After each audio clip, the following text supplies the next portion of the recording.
on your phone. The speakers then go to your ears, which then they no longer can pick up. Right. You got to have a head. You got to either have earbuds or you got to have earbuds or a headphone thing, headset. That's it. Yeah, if you try to do it on your phone, that's why you got the echo. How he was able to get rid of a chunk of the echo is pretty amazing. Yeah, I don't understand that either, because it was bad, but not quite as. I was still getting it, but at first for a while there, holy crap, man. Well, always remember that if you're getting an echo, it's because there's a secondary microphone somewhere picking up your voice, or picking up either that, or it's picking up the broadcast and then regurgitating it back out to the audience. So they're hearing it twice. Well, I appreciate it. We're trying to get through all these technical issues, and that was the first time. That's kind of why I wanted to get him on and start getting that straight for when we do our open shows and stuff like that. He used to call in and on his phone to BTR, and it wasn't really a problem. So good though. Good. Well, look, we are up and on. I think now it just feels so weird now. On the old days, BTR had my opening music, and didn't matter what you played. You could just play into the intro there, and you're good. But not anymore. Not anymore. That's okay. Wagner is public domain. You can play that. Oh, yeah, but I mean, always good for superheroes. Oh yeah. Well, it's not even that. The tier I'm subscribed to, I don't think I could put music on the StreamYard thingy. There probably is a way. It's not. Maybe there's some. I don't know. I'm gonna ask some other YouTubers that are doing it, that just started doing it. I did learn something I didn't know the other night. I finally have learned to do.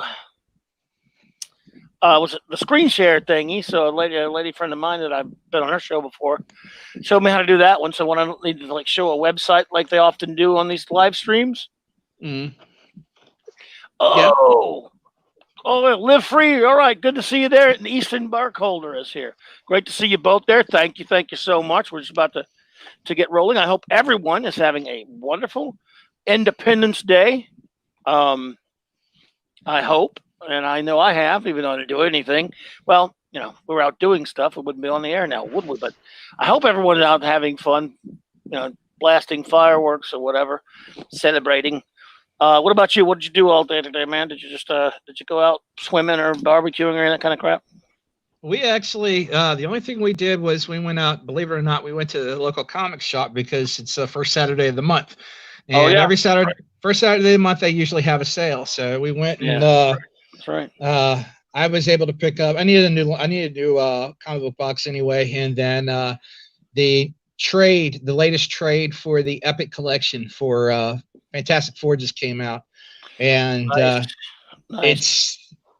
They're following. I don't know. They do one at Kirby, and then they do one somewhere else down the line, and then they go back and do another one at Kirby, and then somewhere else down the line. Well, this was the Kirby one, so we've done 1 through 5 now. Today I got the 5th one. Excellent. I love those Epic collections. I've got a few of them myself, and that one I will definitely want to get. I found a site. You have to remind me later. I don't know if that has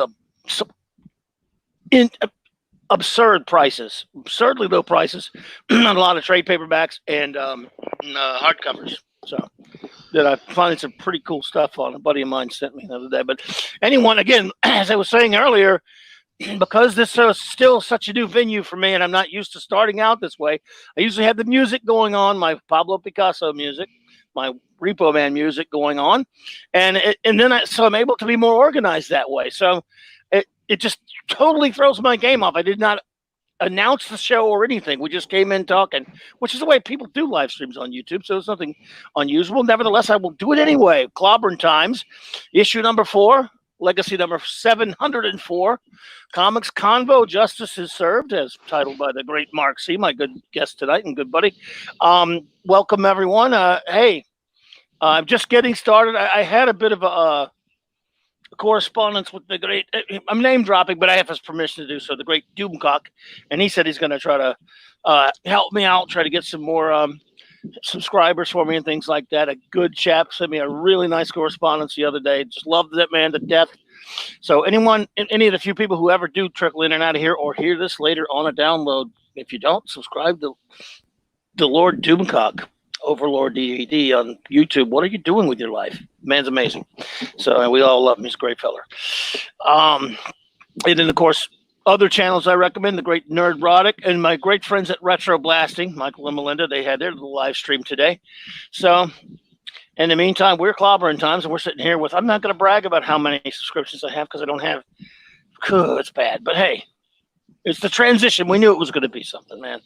We knew it was going to take some time. But I do like the idea of doing all it is, my good buddy, all I need is an MOS soundtrack. Well, I hate Man of Steel, but I actually like the Zimmer. I like Hans Zimmer, so you're not gonna get me to knock the soundtrack, really. Yeah, he's pretty damn good. I mean, he's no John Williams when it comes to Superman. I'm sorry, but he's good. Even though I don't really like that theme a whole hell of a lot, personally. That's good, though. So got you on that one, buddy. He's trying to get me to go out.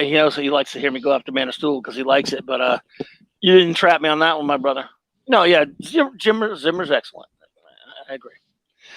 Oh, man. So I have decided, since I've seen a lot of people do varying types of videos like this, and even some live streams like this, that on the Comic Convo once in a while, I would like to break down or review a specific either comic book story or saga. Because even though comics are pretty much dead right now, they were a wonderful art form for about at least 60 years. With opinions vary on that, I'm going to go with about 60. But there are only a couple of ages of comics that I love. A few ones here and there, I guess, slip between the cracks every now and then. I'm surprising that I'm kicking this off with one that was published technically in the 21st century. Being a big fan of that lovely 20th century that we just left behind 20 years ago now. Whew, good God, 20 years ago. Jesus Christ.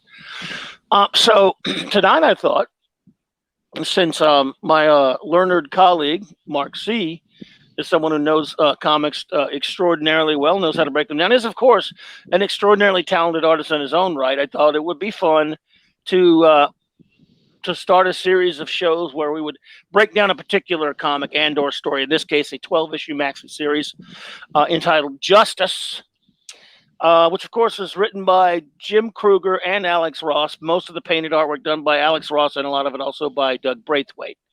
Now, this series, it's omnipresent in a sense that when it debuted in the year 2005, of course, everyone had already seen a lot of Alex Ross's work all over the place. But as far as just as DC Comics is concerned, you've seen it before that in, of course, Kingdom Come. And there were a series that he worked on with a series of tabloid-sized one-shots with Paul Dini that he worked on. They were called Superman, Peace on Earth, Batman War on Crime, Shazam, The Power of Hope, Wonder Woman, something Love. What was it? A Wonder Woman one. And I'm forgetting the title. I don't remember. I'm sorry. It's been 20 years since I've read those. Yes, exactly. Well, now, and then there was JLA Secret Origins, all of which I had and bought when they came out and still have, right? Then there was one more called JLA, or I think it was JLA Liberty and Freedom, which, by the way, I never grabbed for some reason. Never had it. I never saw it. I'm sure I may have heard about it, but I don't know why. Maybe I just confused it with the other book and never got it. I'm pissed at myself for it because I just recently, after rereading Justice, saw that. I've just now ordered a big trade paperback compilation of all but about 6 of those now. So I'll have that story on the way because I got a fairly cheap price on it. There was a ridiculously expensive hardcover that I couldn't really afford at $75, but I went for the $25 cheap trade paperback, and that will do me. At least I'll have that story. So, but a few years later, and a lot of that art from those series get a little bit conflated with the art from this one, Justice. But Justice was, because Ross is so big, it was omnipresent at comic shops and all over media and all over online. So everyone's seen the art from it. Everyone's seen the covers to the comic books. There was, of course, a toy line based on Justice as well. By the way, that I didn't get when it came out. I wish I'd collected it because, just recently, Mark, I went and looked I went online thinking I might want to go back and grab those, and then I saw the prices. They're not cheap? No, You, I would have thought there is that too. there is actually a second run set it's a whole set. You can get most of the major Justice League figures, Yes. but they're in metallic, and that set can be had, I think, for about $100. But Yeah. but if you want to go back and get the individual ones, good luck. I think Superman alone is going to run you almost as much as that set. Yeah, it's outrageous. It's crazy. And I wanted to get those. And for some reason, my buddy Lee Frieda is thinking, well, now I'm thinking of Gal Gadot. Well, you know what, dude? Why wouldn't you be? Well, I mean, I think about her often. She is wonderful. So no problem there, my friend. I can definitely understand it. All right. But anyway, Justice, of course. I of course collected it when it was released. It was bi-monthly. I remember, I forget why I'm drawing a blank on which comic shop I was patronizing at the moment.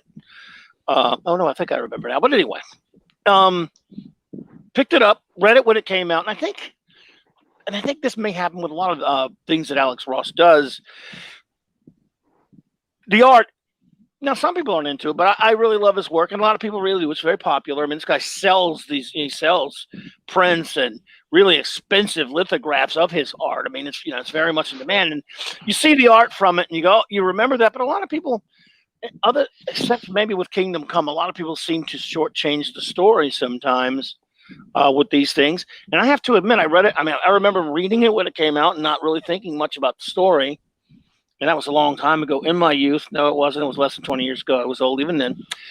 And I remember being well disposed for it, liking it, whatever. But man, I don't know, man. I reread it just last week or week before last, whatever it was, and on the DC app, blowing it up on the big screen like that, and got a lot more out of it. Now, I don't know if this the kind of thing has ever happened to any of you out there, geeks or otherwise, but it's happened to me from time to time in my life. There have been times when I would watch and or read something that I thought was just kind of okay when I first did, and then later got more out of it a second go round many years later. I'm told there are others who have that happen to them. I don't know if any of you have, but I have on occasion. Sometimes in the reverse too. I liked it a little bit more than I did when I saw it later. It's happened that way as well, but it's happened to me a few times where something I watched or read and I was like, it's all right, it was okay, or it was just sort of there, and then I'd see it later, get more out of it. And it's just, and I have a very horrible attention span. That could have something to do with it. I'm definitely not all that bright. I have an extremely low IQ, so that could be it, man. I have, again, that terrible attention span. All of that could be factors. I don't know, but I'm very honest about that sort of thing, and I have no problem admitting it. Like going back and going, man, I should have, I don't know, I should have paid more attention to that one. That could be it. It's happened with movies, even with me a couple of times. So, on Justice, when I reread it recently, I really got a lot more out of the writing. The art, of course, again, although, I do know a couple people don't like the Ross or Braithwaite type of painted comic books. And let's be clear, comic books are usually drawn and inked and colored. They're not really, and they're based on cartooning. The Alex Ross painting style isn't really cartooning, per se. It's not really graphic storytelling in that sense. It is graphic storytelling, but it's not as Scott McCloud in his over understanding comics, or way too understanding comics, as I would call it. It's not exactly what you would call graphic literature, but it is his long convoluted term, juxtaposed pictorial images in deliberate sequence. It's still that sort of, but it's not panel by panel necessarily comic books. Go ahead, Mike. Well, it is panel by panel comic books still. It's just, instead of having a cartoonist quality to it, it has a more painterly illustrated quality to it. Yes. I mean, once you get past anything, say, even up to like Neil Adams, once you get into Neil Adams territory, you start to leave cartooning and start to get into illustration. And then once you add color into it, and you especially Ross's technique is sort of akin somewhere to between acrylic and watercolor, called gouache. And the book is done in that. Now, it's my understanding, and the kind of the way I see this is the underdrawings on all this was done by Doug Braithwaite. And then the painting itself on top of it was done by Alex Ross, which actually adds, I think, probably a little better dynamic to, and it's one of the reasons why I think people have a problem with the Ross style art, is that it winds up becoming almost too illustrative, or too static and painterly, as opposed to being able to tell a story. But somebody like Doug Braithwaite actually adds the life to the story that I think Alex Ross needs. And so this is a nice blend of the two. I can't tell that there's any Doug Braithwaite under here. There may be, you know, I know there is, but this looks pure Alex Ross to me. It doesn't look any different really than any way I've seen him draw Wonder Woman or Superman in the past. So, yeah. And you know, this is, you know, it's a case where the colorist and the inker are just burying the pencils, but it's okay. We'll take it. Oh yeah, well, it's beautiful. I mean, look, I love it. Look, you know, no, it's really a case of we don't care how you make the omelet. I mean, if it's wonderful, you know, we don't, because a lot of people have criticized him for using models. He dresses people up in models and paints them, as he did for Marvels and Kingdom Come and other things. Like, who cares? If the story's good and it looks good, but I'm just talking about a few people who criticized him. Most people, he's extremely popular. As a guy, he's a jackass. We won't go into that. And see, you come at it from a better standpoint than I do, because you are an artist yourself. I can't draw a stick figure. I'm more into writing, but writing is my thing. But go ahead. Yeah, but one of the things I paid attention to, and for me, this is graphic storytelling, panel to panel, page by page, sequential art. As much as I follow Scott McCloud, I'll follow Will Eisner, because Will created the definitions of these, and his two books on graphic storytelling and sequential art are, if you're an artist there and you want to be a comic book artist, they're a necessity. If you don't have them, you must go get them. They're kind of a slog to get through, because Will is a bit dry in his delivery of prose, but if you can, once you make it through it, there's a lot of information to be learned, a well of information to be learned from him. And but one thing I really liked about this book is the fact that from a panel to panel storytelling standpoint, I find it better than just about anything else Alex has done up to this point. I think the writing in some cases may have been stronger and held him when the storytelling aspect of it wasn't. However, as far as storytelling goes here, I think that it's about as strong as I've ever seen, at least from Alex Ross. And I think a lot of that credit has to go to Doug Braithwaite. I think he's adding more to this from a storytelling standpoint than he is necessarily from a rendering standpoint. Oh, absolutely, absolutely. I think one thing I would probably connect, or perhaps maybe it's compare this style to, not the style, but if I were to make an analogy, this is sort of as if Hal Foster or Alex Raymond did comic books, because it has kind of a static feel that stuff does. I mean, those comic strips, quote unquote, by Hal Foster, they're really not comics that much. They're illustrated stories, but there's, and really same with Alex Raymond. I love their work, but they're not, they're not the same kind of storytellers as Eisner, and that's not a knock. I love them. There's kind of that kind of quality to Ross's stuff. I agree with you about Braithwaite. I think once in a while there's a panel that I've noticed in there to go, having seen Braithwaite's individual work, there are a couple panels I go, yeah, that's Braithwaite. It's in the eyes. Huh? It's in the eyes. I know Braithwaite's artwork, and it's in the eyes. Yes. It's the way Braithwaite draws eyes. Every now and then it'll pop, and you'll see Braithwaite's eyes come through the paint. Yeah, exactly. But see, if there were just a bunch of pretty pictures, as a kind of a lot of people, because they are so amazing. I mean, it really is like looking at a film or a movie, because you've got these people look real. It's a painting, a real look to them. It looks like people in costumes. It's like you're seeing the superhero universe unfold, almost like in a cinematic form in a movie. It's like Bruce Timm, for example. And I like Bruce Timm's work. I'm sure you like it too. Bruce Timm is friends with Ross, but Bruce Timm always used to complain. He was a critic of Ross in the sense that he didn't think comic books should ever be that realistic or that real looking. And I'm saying, why can't his style be his? Those are two diametrically opposed styles, Timm and Ross. Well, I'll blow your mind even more. I have actually seen sketches that Alex Ross has done where he has used the Bruce Timm animated style to draw some pictures, and he's just as good that style as he is in the painterly one.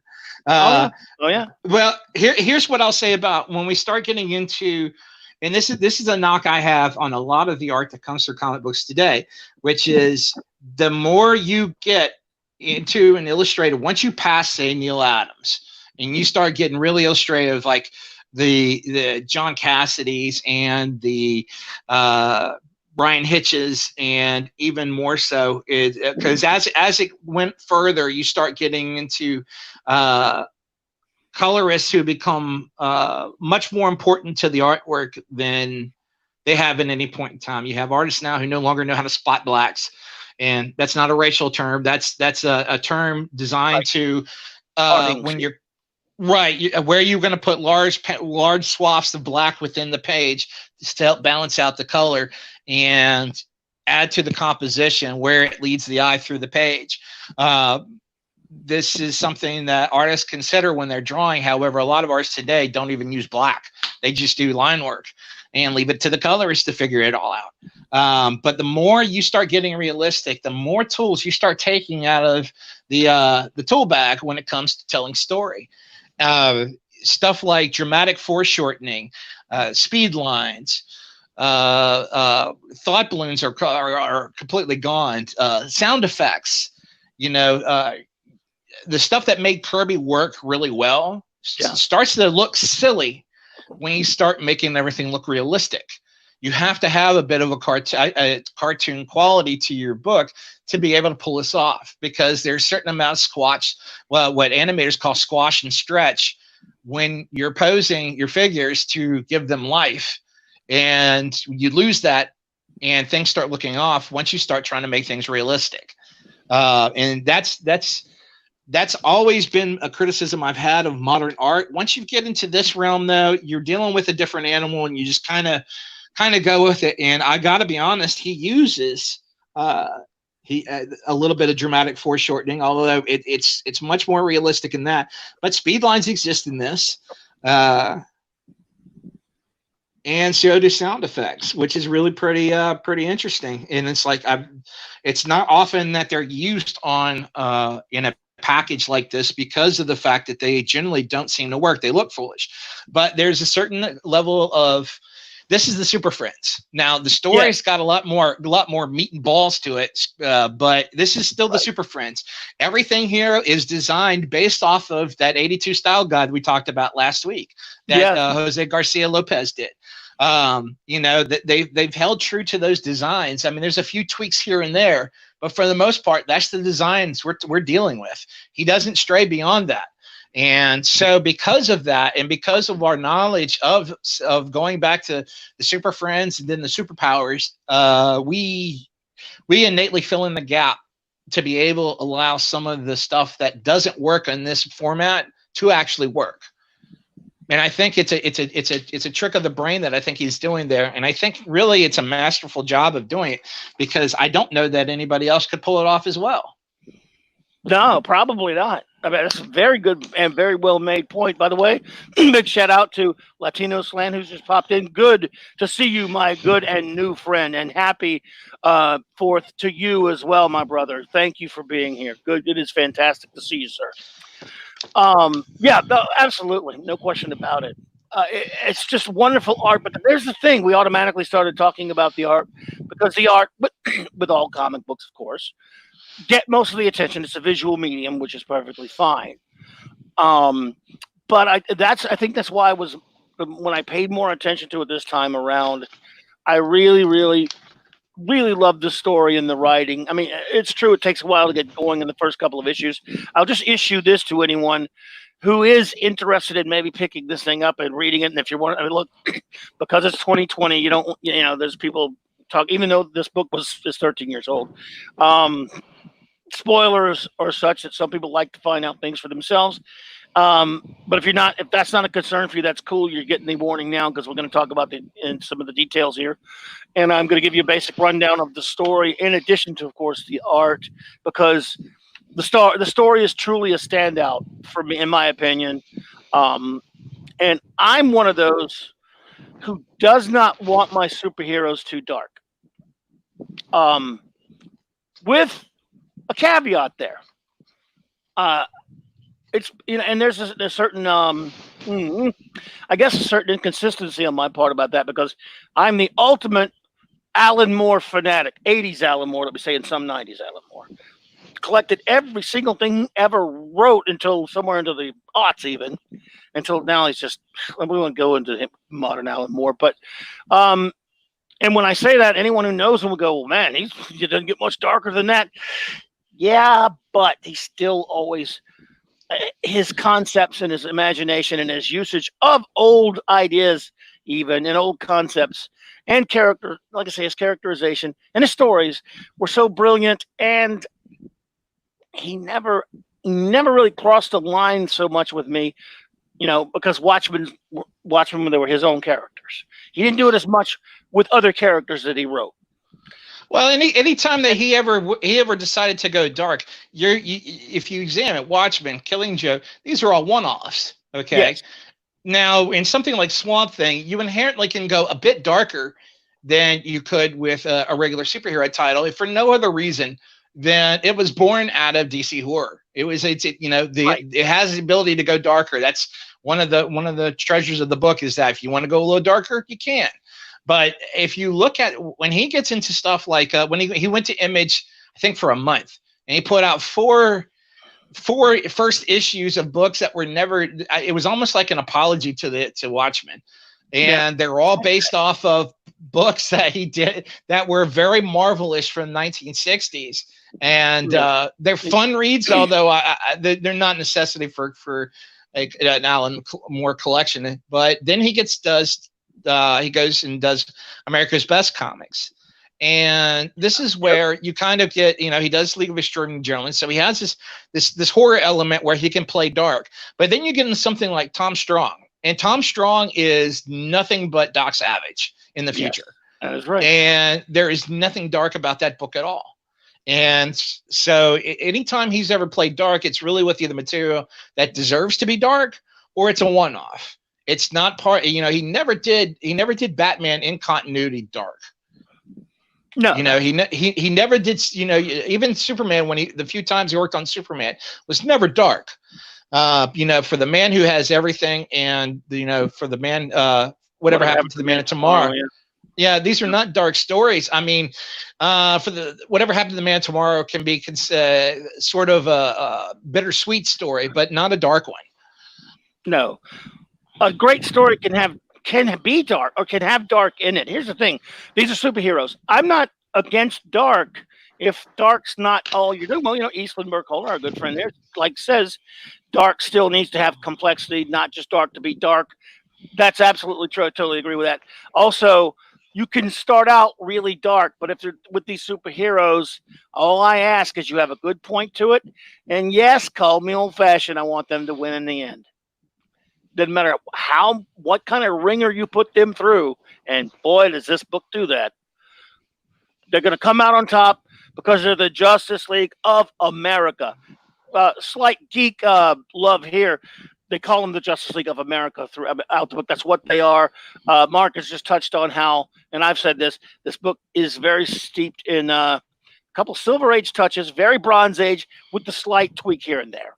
For example, Batman's costume. Zatanna's costume and a couple other ones, but for the most part, it's all. It's right there in the Bronze Age. I made sure my son's initials were JLA when he was born 31 years ago. I love the JLA, and I love that they do that. So we'll basically kind of get into the story here a little bit, everyone. And again, if you don't mind hearing that, that's cool.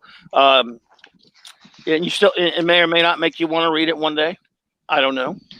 Yeah, we start off with both a dream and a con.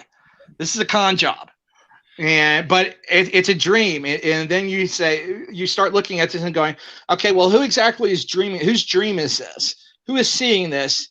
And what are they seeing? And then you come to realize this dream is being seen through the eyes of Black Manta. This is his dream, but it's not just his dream. This is a dream being seen by various supervillains, and they're all having the same dream, which makes them believe that it's a very prophetic one, but it's not even their dream. It's a con. And you don't figure that out until much later in the story. Right now you just see this as a dream.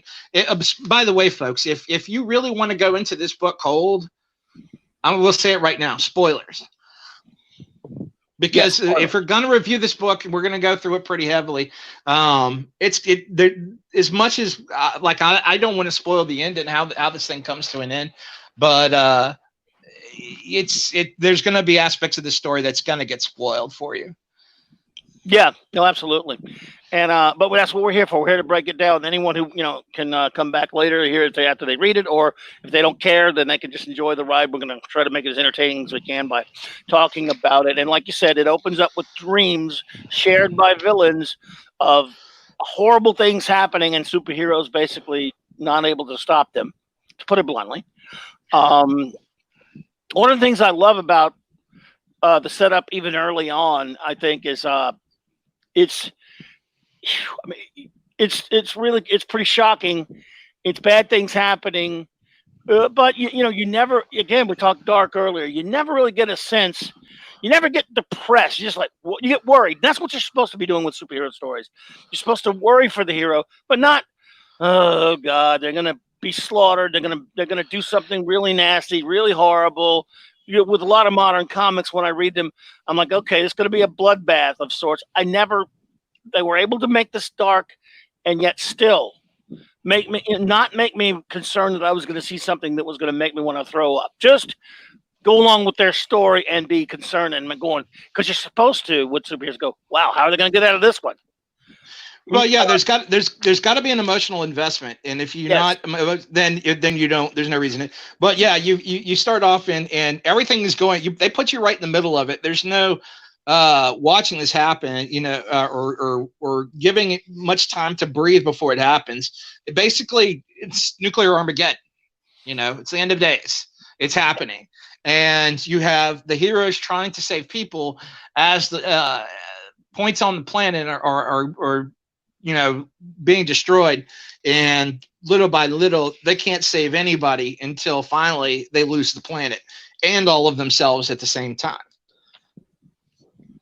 Absolutely. Absolutely. And that it's I just really like the way they set everything up. I really like the way the characters are dialogue. I think that's what made me think about more than most was Jim Kruger, whom he's, by the way, he has worked on Earth X with Alex Ross, a book I never really read. I don't know if you've read it. Well, I've heard it was good, but I never bothered with it. It was sort of like the Marvel version of Kingdom Come is what it kind of looked like to me. I don't know why I never really got into it, and nothing against it. Could be good. I'll actually probably check it out one day. But I can't think of a whole lot I've ever seen Kruger do. No, and furthermore, Earth X was different because it was, first of all, Alex was responsible for the designs in the book, but he didn't draw the book. The book was drawn by when I talk about spotting blacks, man, you're just trying hard to spot the color in that book. And then on top of it, it was really a darker story than Kingdom Come. Kingdom Come happens because of a certain problem that arises.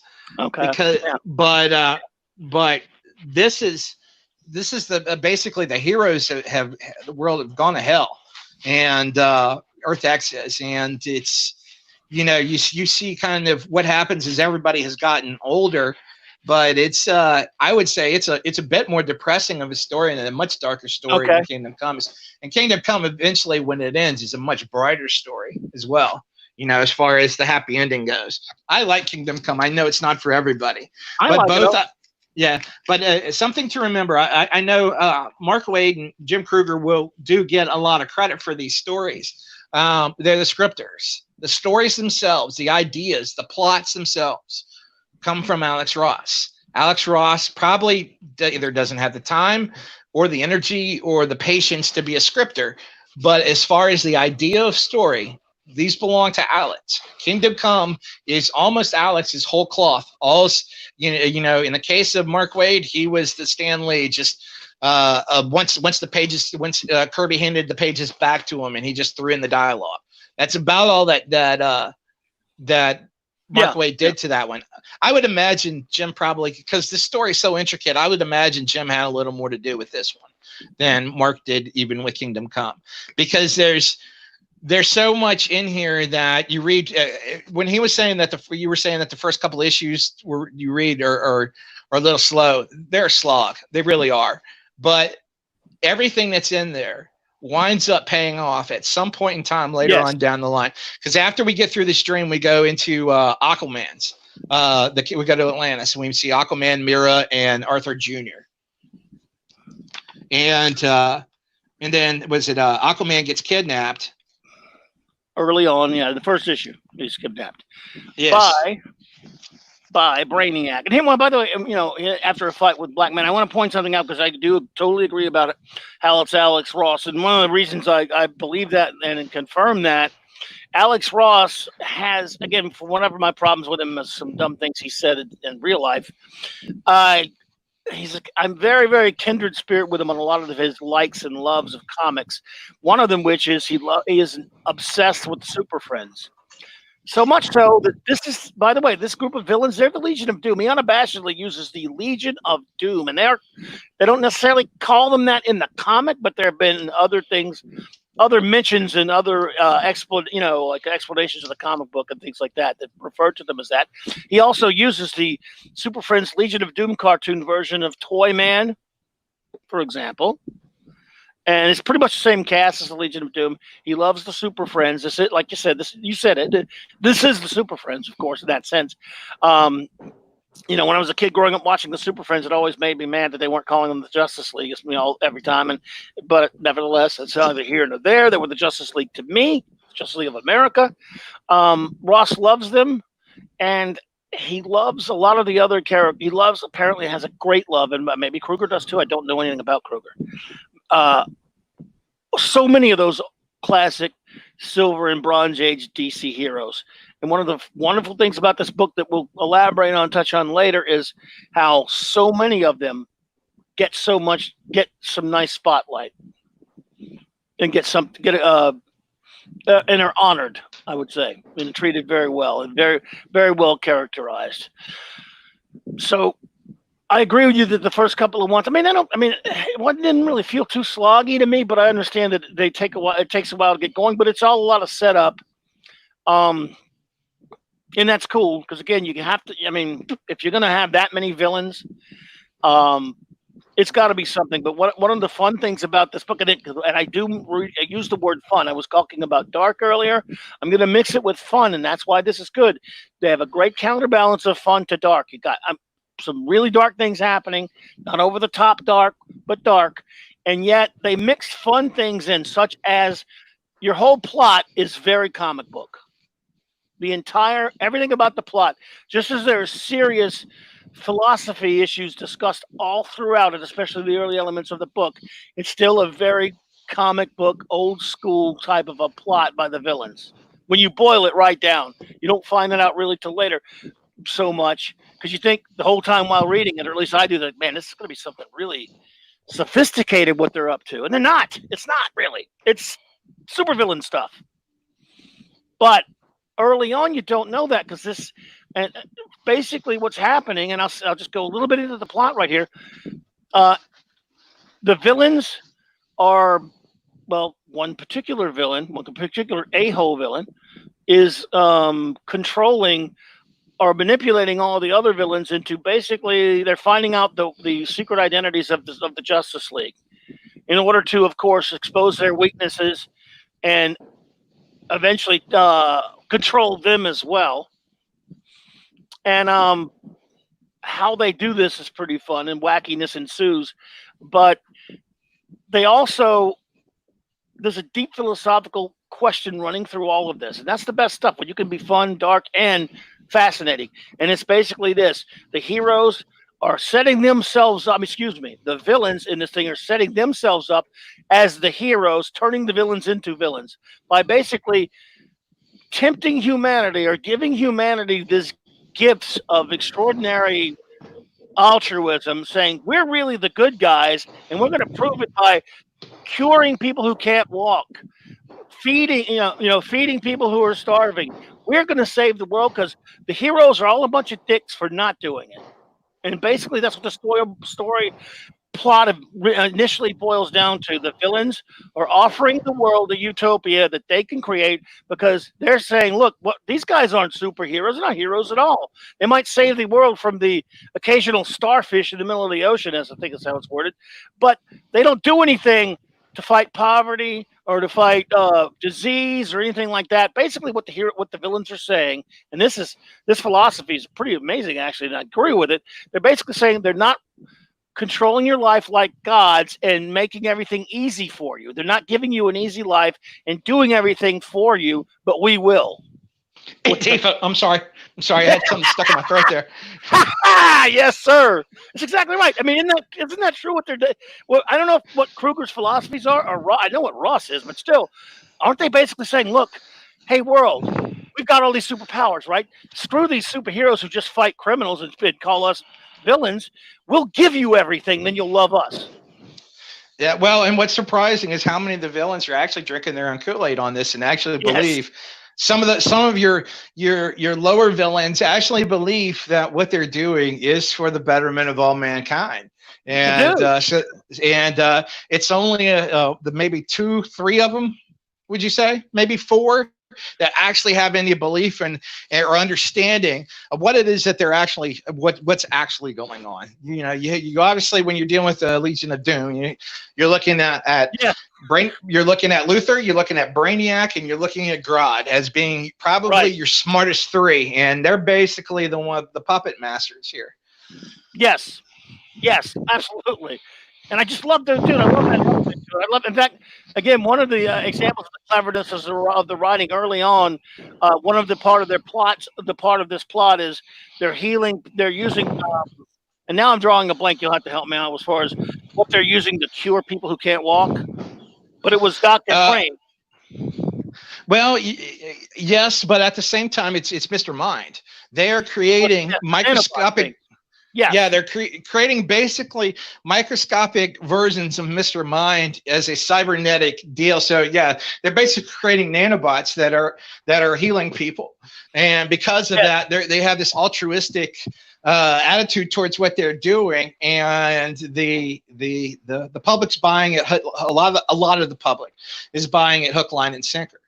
And I love some of the cynical dialogue by some of the villains. Like, one of my favorite parts is early on, and I'm not sure exactly who he patterned his face after, but Dr. Jonathan Crane, aka the Scarecrow, is healing this young lady from who can't walk, and now she can, or whatever. And someone asked her, "Is she going to be all right?" And he says, "No, I'm afraid she hasn't. No, she's going to have to pay taxes, work, go to Disneyland, and like everyone else." Again, basically, he's so cynical. He doesn't even buy into the bullshit. But they're still doing crazy, really interesting things, like sending Captain Cold to this primitive tribe out somewhere near a desert and creating a big mountain of ice, and they think he's a god. Well, then it goes beyond that, because after he does his bit, then they send in Poison Ivy to lay seed. So as the ice melts and the water comes back to the valley, the green grows and grows at an accelerated rate. So they brought food back to an area of the world that and made it Eden where there was nothing but desert before and nothing. Right, and when Flash shows up, they think he's a god too. These are people. I guess they don't know who these people are, and they think these are gods, that's the way it would be. And they explore a lot of fascinating elements to a world with real superheroes in it. A lot of the early writing in the first issue does touch on a lot of the captioning and basically how what are these superheroes accomplishing here? All they do is fight crime, and it's just fascinating. And I love the stuff early on with Riddler, when Riddler almost blows the plot and stuff, because no matter what's controlling him, the Riddler has to tell the truth. He can't lie. He has to tell the truth in certain riddles for Batman to solve it. It almost gives everything away.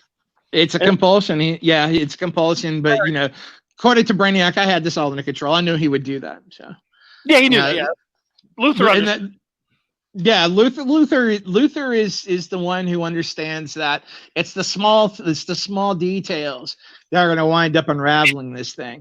And Brainiac's acts as though it's like I've seen this from every way, looked at this from every angle, and have accounted for every possible problem that could arise. Whereas the heroes are ones that understand problem will arise, have not thought our way through it, but just know that it does not matter what it comes up, they will find a way through it. You know, it's always reactionary as opposed to being proactive on it. Yeah. And I love how Brainiac even says, "I know you're going to betray me, Luther." No, I mean, he doesn't even question. He knows he is. And Luther doesn't even deny it. But yeah, well, sure. But I do love also when they're in Arkham, when Luther goes to pick up the Riddler, and the Joker is just, again, like so many characters, he shines in this thing. He doesn't have a lot to do in this thing, but what he does is great. And I love how he knows something's going on because he hears about, and he knows what Riddler tells him about his dream or something. He just wants to play. And they won't let him play because, well, he's not. They never let the Joker play. Why would they? That's, you know, that would just. He's too. I mean, you couldn't control him. No, and that's the thing. If you have a plan and you can foresee every possible angle, there does come a point in time where you add something to the mix that just cannot be controlled. There's no way you can perceive of what that person could do, and he'd take everything apart pretty quick. Yeah. Oh, yeah. He's pissed, and he even says, you know, I could go here anytime I want to. I just stay in here because I stay in here until it's funny. And he goes, it's not funny anymore. So, you know, trouble's coming. They start learning things about. Of course, we find out when all hell breaks loose by issue 3 or 4, whatever. When they expose, or when they all learn the identities of everyone. There's some really fascinating stuff. What happens to Martian Manhunter with Grodd inside of his mind is pretty interesting. Aquaman is being tortured by Brainiac. We find out why later. But again, there's a lot of clever stuff in there. Like, remember, they can't find Aquaman. And the whole reason why you find Aquaman, the whole reason why it was important that Brainiac capture Aquaman, right, becomes important to the story for the villains and for the heroes. And that's when I'm like, okay, a lot of thought was put into this because there's the reason for him being the linchpin of the story, even though he doesn't appear in a whole lot of it, he really is the linchpin of the story. Because without Aquaman, Brainiac can't maintain control. Yeah, and on top of that, the Justice League would never found. Yeah, you still there? Still there? I don't think his mic dropped out. Oh, there you go. I hear you now. Maybe. Oh, I thought I heard you.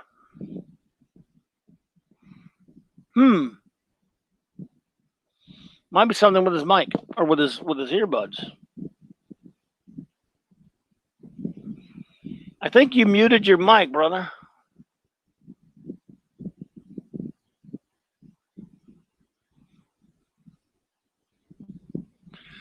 Well, if you're hearing me, Mark, you muted your mic, man.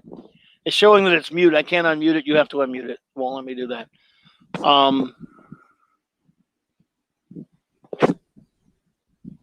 Hear me now? Yeah, gotcha, buddy. It was just a mute. Okay. I think muted you live. One of the fun things about that whole Aquaman thing that we could, then we could get to later as far as why they were doing it. I love how they were looking for him for a good while, and I love how Red Tornado sitting up at the lovely Justice League satellite, which looks just like the one of the old Brown's Age, of course.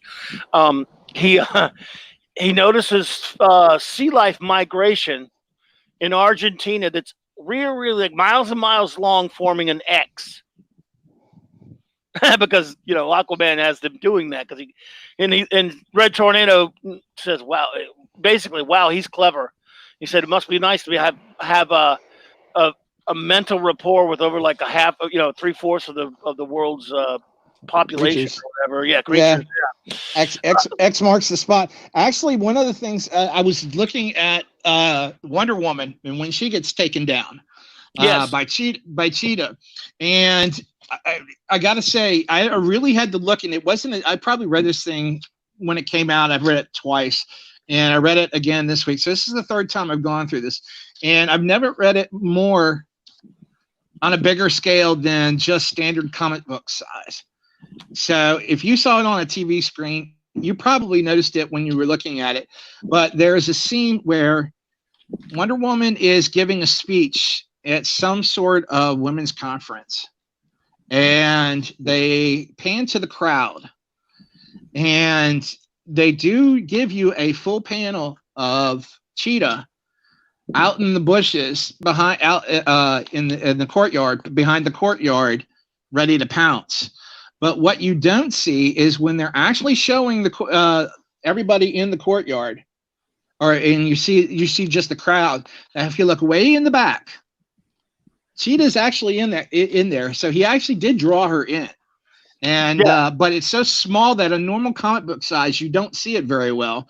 Whereas I would imagine on something like you were saying you're watching on TV, it probably shows up pretty well. I have to go back and check, but yeah, I got it on the computer screen right now, but it's on a different issue.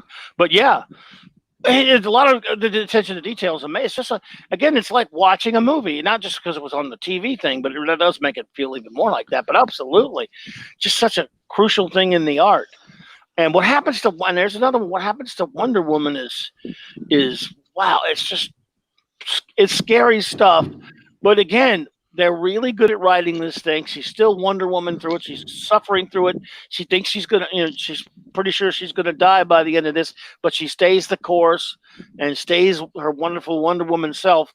And again, you never really doubt that there's going to be a happy ending for her, but you do get a little worried for her, I think, throughout the course of the thing. And there's the thing: I wrote down a couple of the characters because here's one of the reasons why I love the book so much more in terms of the writing.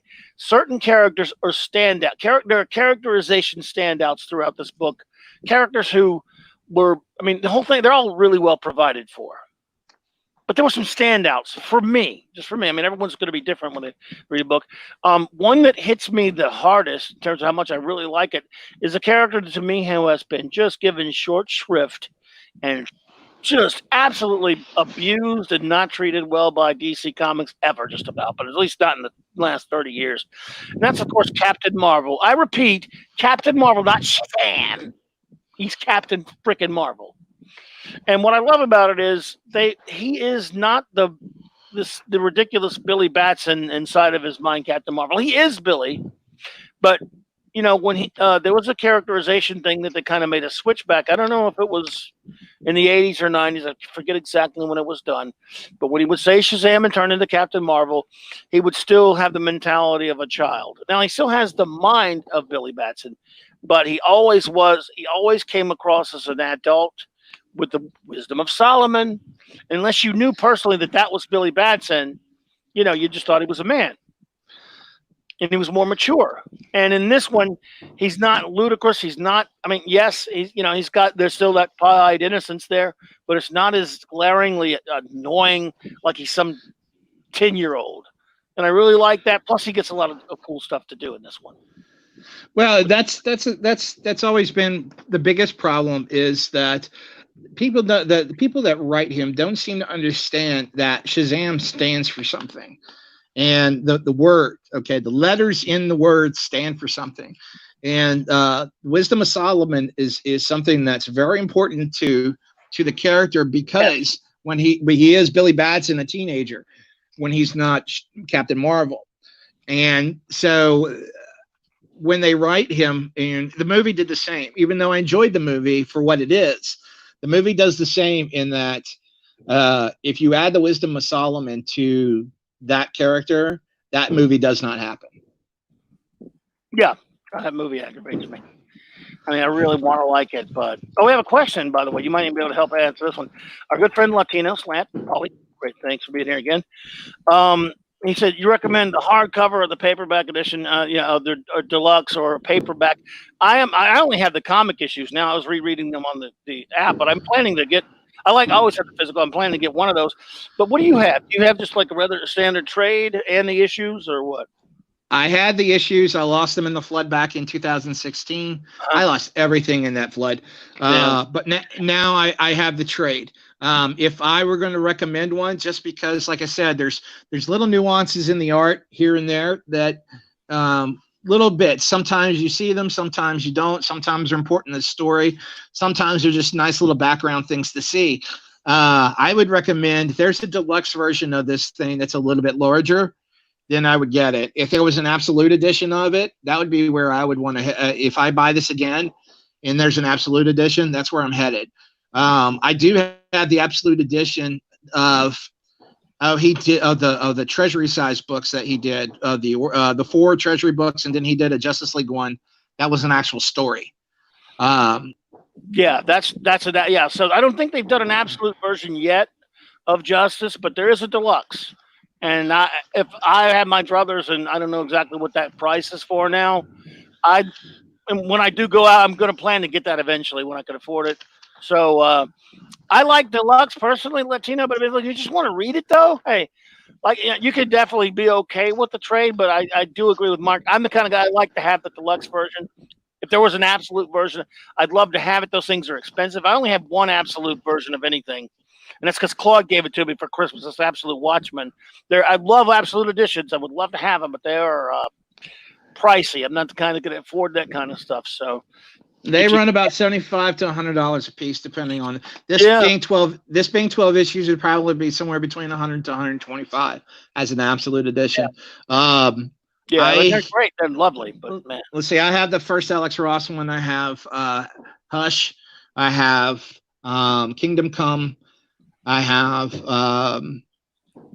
The Killing Joke, Dark Knight. Nice. And then there's 1 or 2 others I have. Can't just recall off the top of my head. But no, I enjoy I enjoy it. And, dude, I've gone ahead and spent buku bucks to get into the artist edition game. And then you'll never see that for this, but those artist editions are worth every penny I've paid for them, and I've paid handsomely for them. Yeah, I know, man. You have amazing ones. I only have a couple. You have zillions of them. You and Claude have almost all of them. I have about 15 of them. I had to sell 2 of them. To pay rent one time when things were tight, and I cried letting them go because it was the Rocketeer and Xenozoic Tales that I sold. Damn. And the Rocketeer one I'll never see again. The Xenozoic Tales I could probably get back. I could find and rebuy. But the Rocketeer one, no, that hurt. It really did. Man, I hear that, dude. Jeez. You know, looking at the take, because the systematically, the Legion of Doom sets up taking down all the different heroes. The one that I feel the worst for is Ollie, because looking at how the drawing Dinah, Ollie was having a good night. Ollie was going to have a very good night. And Ollie's night goes terribly wrong, terribly fast. Yeah, thanks to Clayface and the Scarecrow. I felt so bad for him. Oh, that was brutal, man. Again, all these the first few issues when they're getting when the heroes are all being trashed and attacked is that's probably the darkest part of the whole thing, really. And again, when I say dark, I'm just saying, you don't want an 8-year-old reading it. It's not, it's not the Authority. It's not Watchmen or even Watchmen or anything. But it's not ugly, but it's just dark for those heroes. And yet, again, I like that they walk a line with it. They don't go overboard. So. And yeah, that's he says he saw a deluxe online for $33. That's probably a pretty good price, I'd say that's a very good price. I think. Yeah. Let's see. I just bought this. Actually, had this. This was bought within probably the last 6 months to a year. And okay. Hell, the trade alone was $30. So if the trade alone is $30, and you can get the deluxe edition for like $5 to $10 more, I'd say pounce on that in a heartbeat. Yeah. And if you do there, Paulie, let me know what you think. I hope you like it. I hope we didn't steer you to something you don't like. So I hope you like it. I think art, even if she doesn't enjoy the story, I think from an art standpoint, it's pretty hard not to. Yeah. If nothing else, you have nice pictures to look at. But I think you'll like it all. Yeah. So the heroes are taking a pounding. I love again, I kind of Superman gets attacked. I mean, their identities are the villains all find out who they are, all in the midst of while Luthor is making a speech to the world that is so well written. Basically, he and the villains, the Legion of Doom, are addressing the whole world. And while they're doing it, they're telling them, they're all altruism. Oh, we're the good guys. What have those heroes ever done for you? Yeah, they call us villains. We don't apologize for any of our crimes, but we're gonna. And he starts talking about all these things they're gonna do, and wow, the heroes were just nothing. And basically, he's offering them the moon. He's just saying, look, because Brainiac has allowed them to build these cities that they were going to put them in. They were going to put up. They were going to feed the world's starving. Again, as we said earlier, curing, healing people who couldn't walk and other terminal diseases, things like that. They were going to solve man's problems. And we're great. We're going to do this for you because those evil, rotten superheroes never did it. They're not superheroes. They're the bad guys, not us. And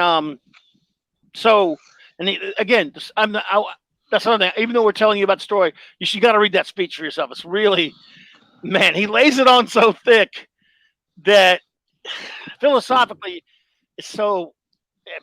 I don't know. These guys apparently, or KRUGER, who wrote whoever. I don't know. They have.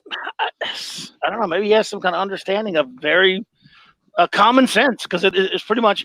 That's what villains do. That's the whole thing about when you go to Yoda, when Luke asks him in Empire Strikes Back, my all-time favorite movie, is the dark side stronger? He says, no, quicker, easier, more seductive. Yes. Having villains who, hand you everything, do everything for you, that's what they're offering mankind. Where superheroes just try to help a little bit, saving people who can't save themselves, stopping, people from hurting other people, things like that. They don't try to run your lives and give you everything. But these villains are doing that, and I'm sure some people are like, I don't need you villains to do everything for me, but unfortunately we do live in a world that a lot of people would be all for it. And it's a scary question, and that's one of the most fascinating things about this book. That you're like, wow, these villains are setting themselves up when we all know they're all they care about is their own stupid power. And the heroes, I mean, do we want superheroes? I mean, have you ever read The Authority or some of the other super being based comics that explore people with superpowers, deciding that they're gods and tyrants and doing everything they want? It explores some of that stuff, but in the DC universe in there. And so there's a lot of, Superman basically is attacked by, and it's fun. It takes Grundy, Bizarro, and Metallo to mess him up. Oh, and the Parasite. And Parasite. Oh, you're right. It takes all four of them because Luthor's taking no chances. As you say, Cheetah really, really messes up Wonder Woman. Jesus. Using a poison that Heracles drank to join the gods again. Yep. I've got to say, sorry, I hate to interrupt. No. You made mention how everyone seemed to have their chance to shine. Ralph Denby, the elongated man, has a chance to shine in this book. Ray Palmer, the Atom, is given a chance to shine in this book. Mary and Freddie Freeman are given a chance to shine in this book. Yes. So yeah, everybody's given at least some, and I think that's why it takes 12 issues to do the story. It's just so everybody can be given at least a moment to shine. Even the Doom Patrol, the Phantom Stranger, the Metal Men. Yeah, the Metal Men become very crucial to this story. Yeah, and I love it. And again, you don't even since they got the Elseworlds excuse, you don't have to care that the Doom Patrol were already dead by then because there's no set time or anything, so it's fine. And I love seeing them. That's just wonderful. My other list of characters who really had great stuff to do, just to rattle them off a little bit. Batman has some incredible Batman scenes, but he's Batman, you would expect no less. Obviously, Superman, same deal. Joker and Luthor have some great stuff. But Green Lantern, man, I'm a big Hal Jordan fan. I love him. To me, he's the greatest Green Lantern in the universe.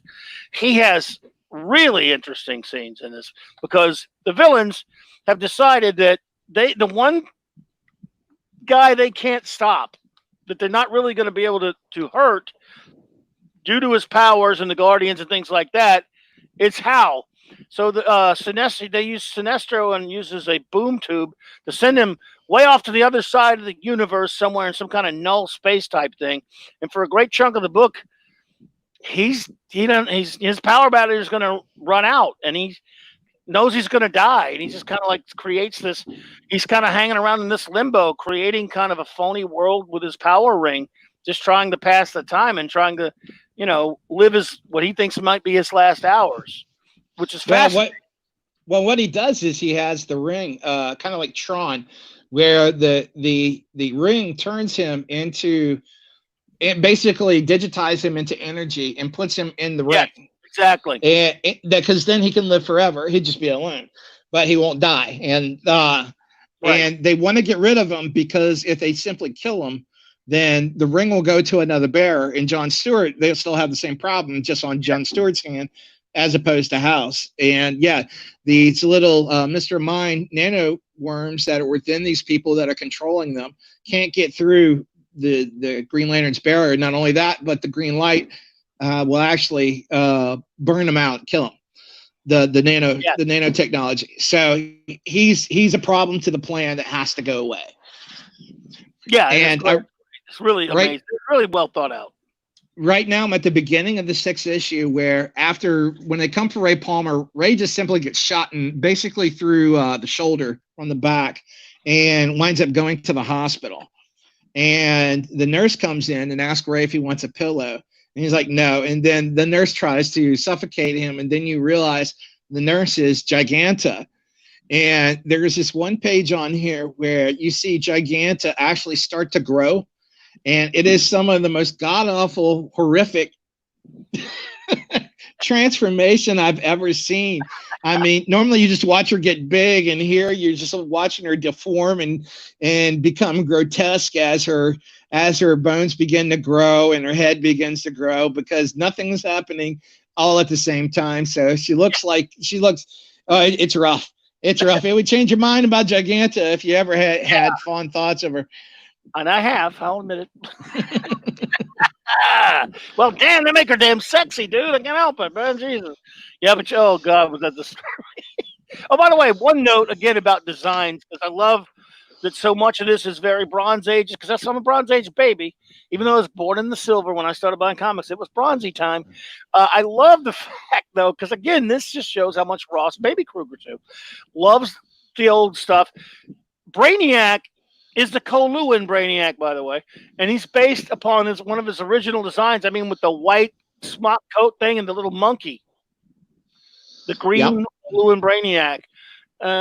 So again, just a side note about some of the fun designs. There's so many nods to classics, Silver and Bronze Age DC that are dark comic or not. Sheer love shows through all of it.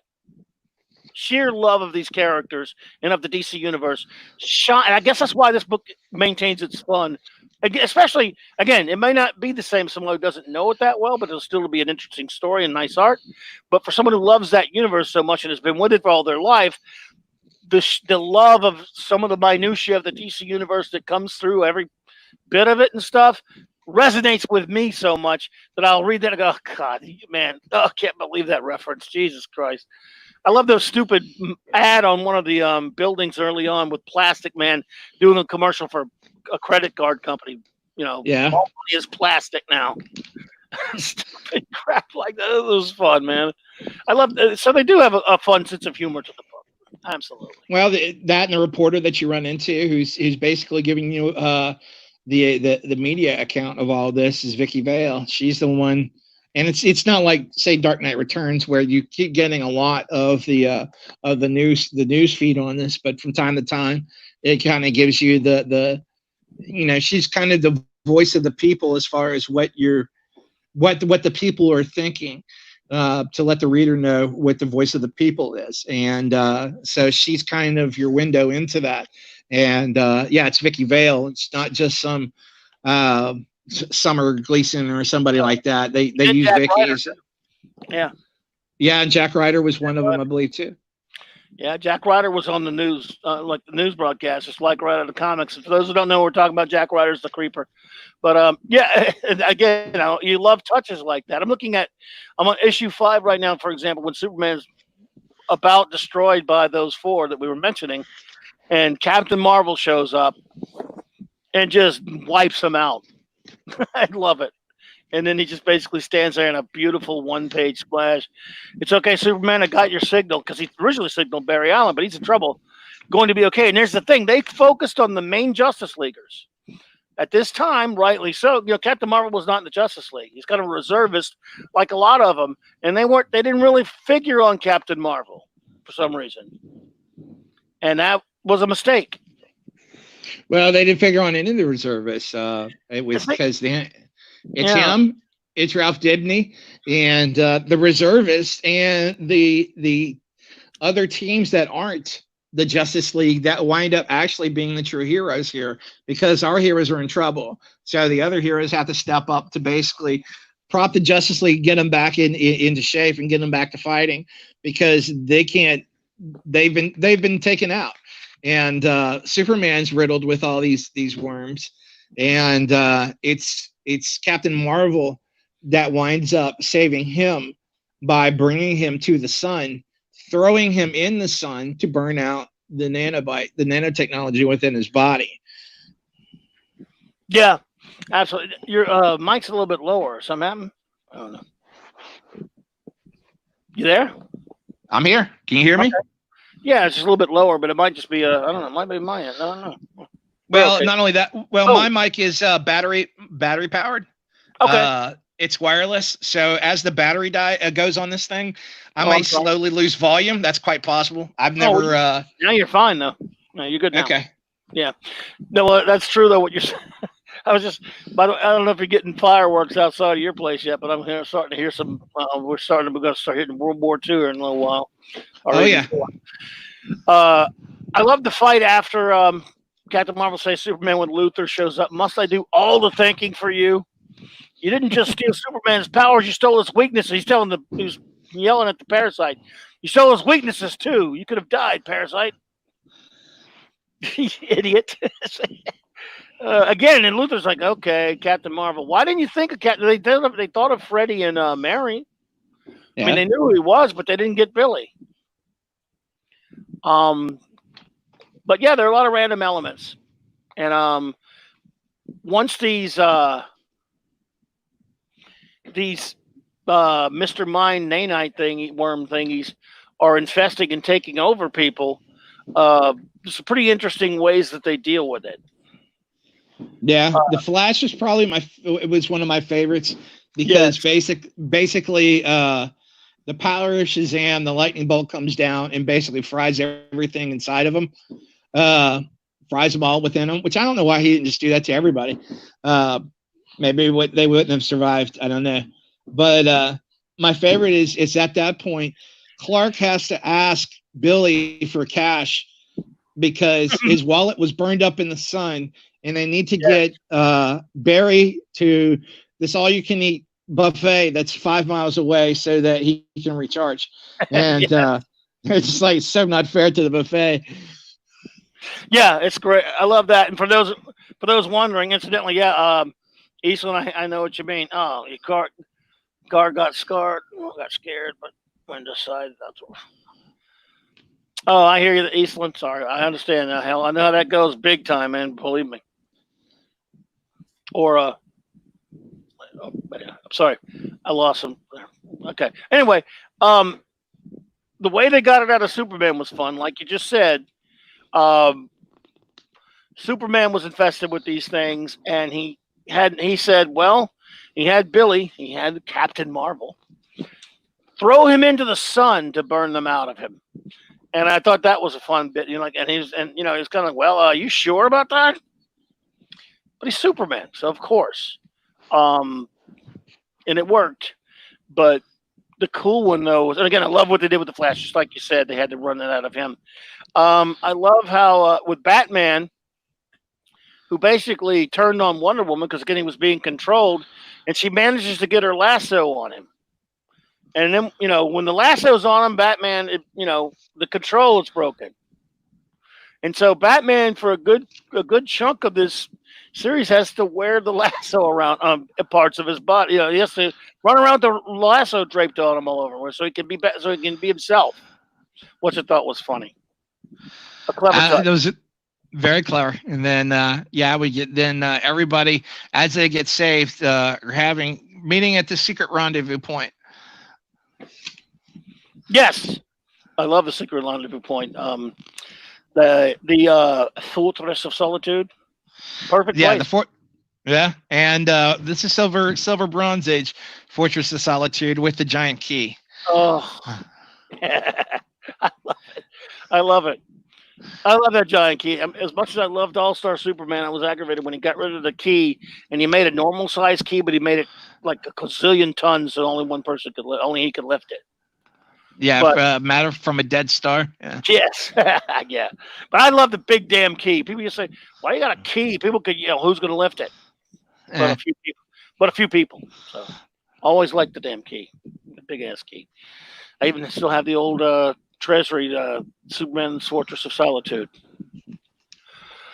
But once we get there, we've captured Captain Cold at this point. Yes. And there's an interrogation that happens that may be the scariest time we've ever seen Batman, even more so than what we think we have. Yes. Which normally when he interrogates somebody, he scares the bejesus out of them to give up the information. And in this case, he grabs Captain Cold's cold gun and threatens to freeze his fingers and shatter them off his body. And you think he's just playing, but we have to remember that at this point, he's still wearing the lasso and he's telling the truth. Yeah, he can't He'll do it. He will do it. And yes, so, I love it, man. So, Batman's not into killing, but he's definitely into maiming if he has to.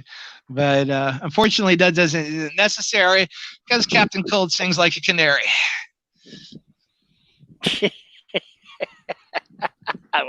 Yeah, that was a great scene. And again, they're also a lot of the stuff in the fortress with all the heroes in there has a lot of really good character moments.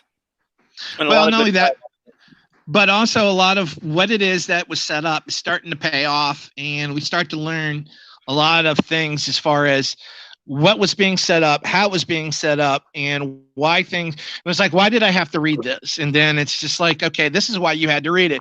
Why did I have to read about Aquaman being kidnapped? Well, because he basically was lobotomized, and Brainiac wanted to know what it was that he used to control the fish.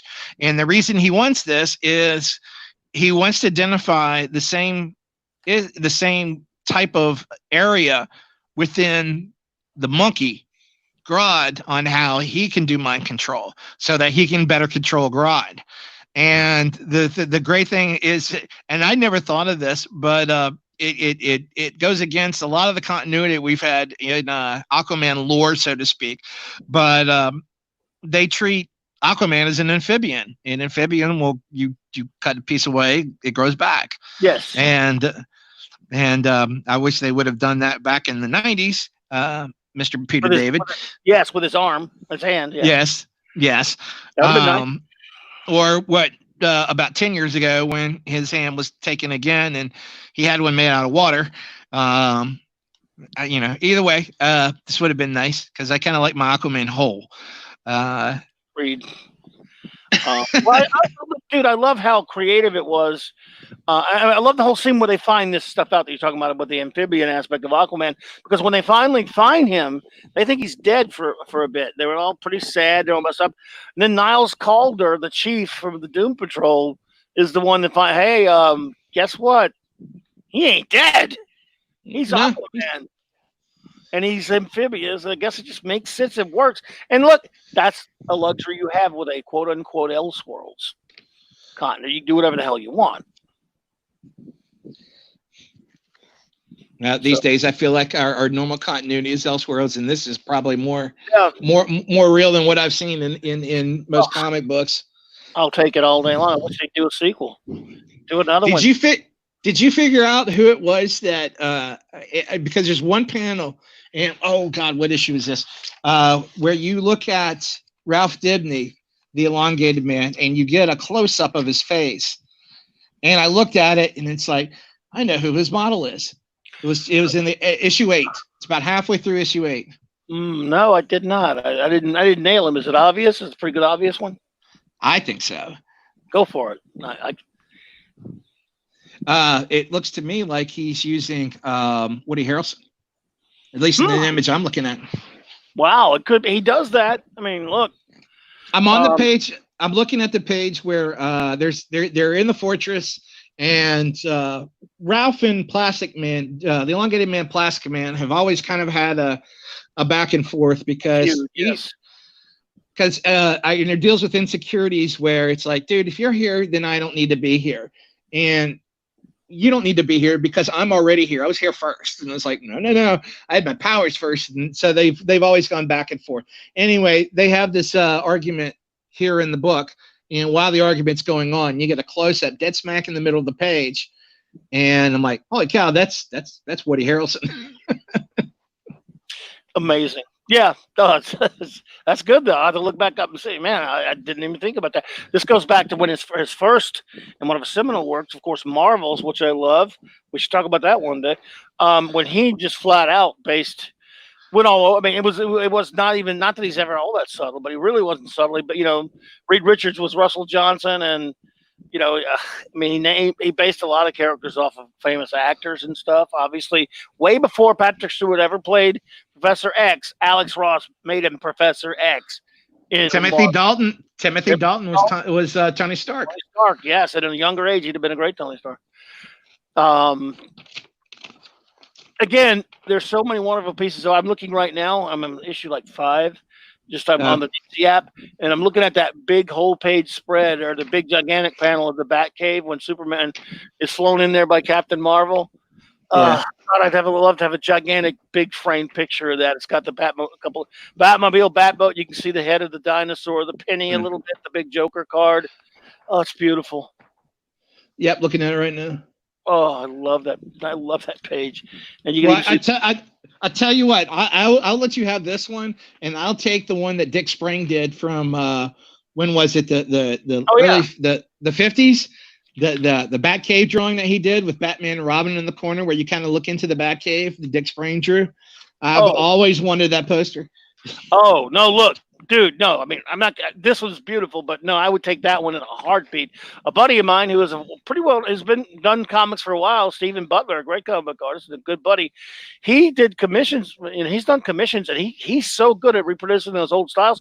He did that for some guys. I got to see the commission. A big one, huge one. It looks just like Sprang, and it's beautiful. God, I was like, dude, why'd you have to show me this, you son bitch? This was years ago. He showed it to me, and it's beautiful. I want that. I'm a pretty good mimic. I could probably do it. I just don't know that it's a lot of time and effort. It's a lot of time. Not only that, but you got to sit there and do an underdrawing. It's a lot of lines and a lot of crisscrosses and circles and basically just laying out where everything needs to be in proximity to everything else to get it all to fit right. That's the hard part. What the actual drawing of it, once you get to that point, is pretty easy. Then you get to, I've always liked his Batmobile. It's very similar to the Batmobile he uses in Kingdom Come. Although I think the one in Kingdom Come's a little more based on the 50s Batmobile, which is kind of my personal favorite. But this is very sleek. Very sleek. It's almost like a roadster. And of all the Batmobiles they have done die casts of over the years, I've never seen this one done. It'd be really awesome to own. Oh yeah.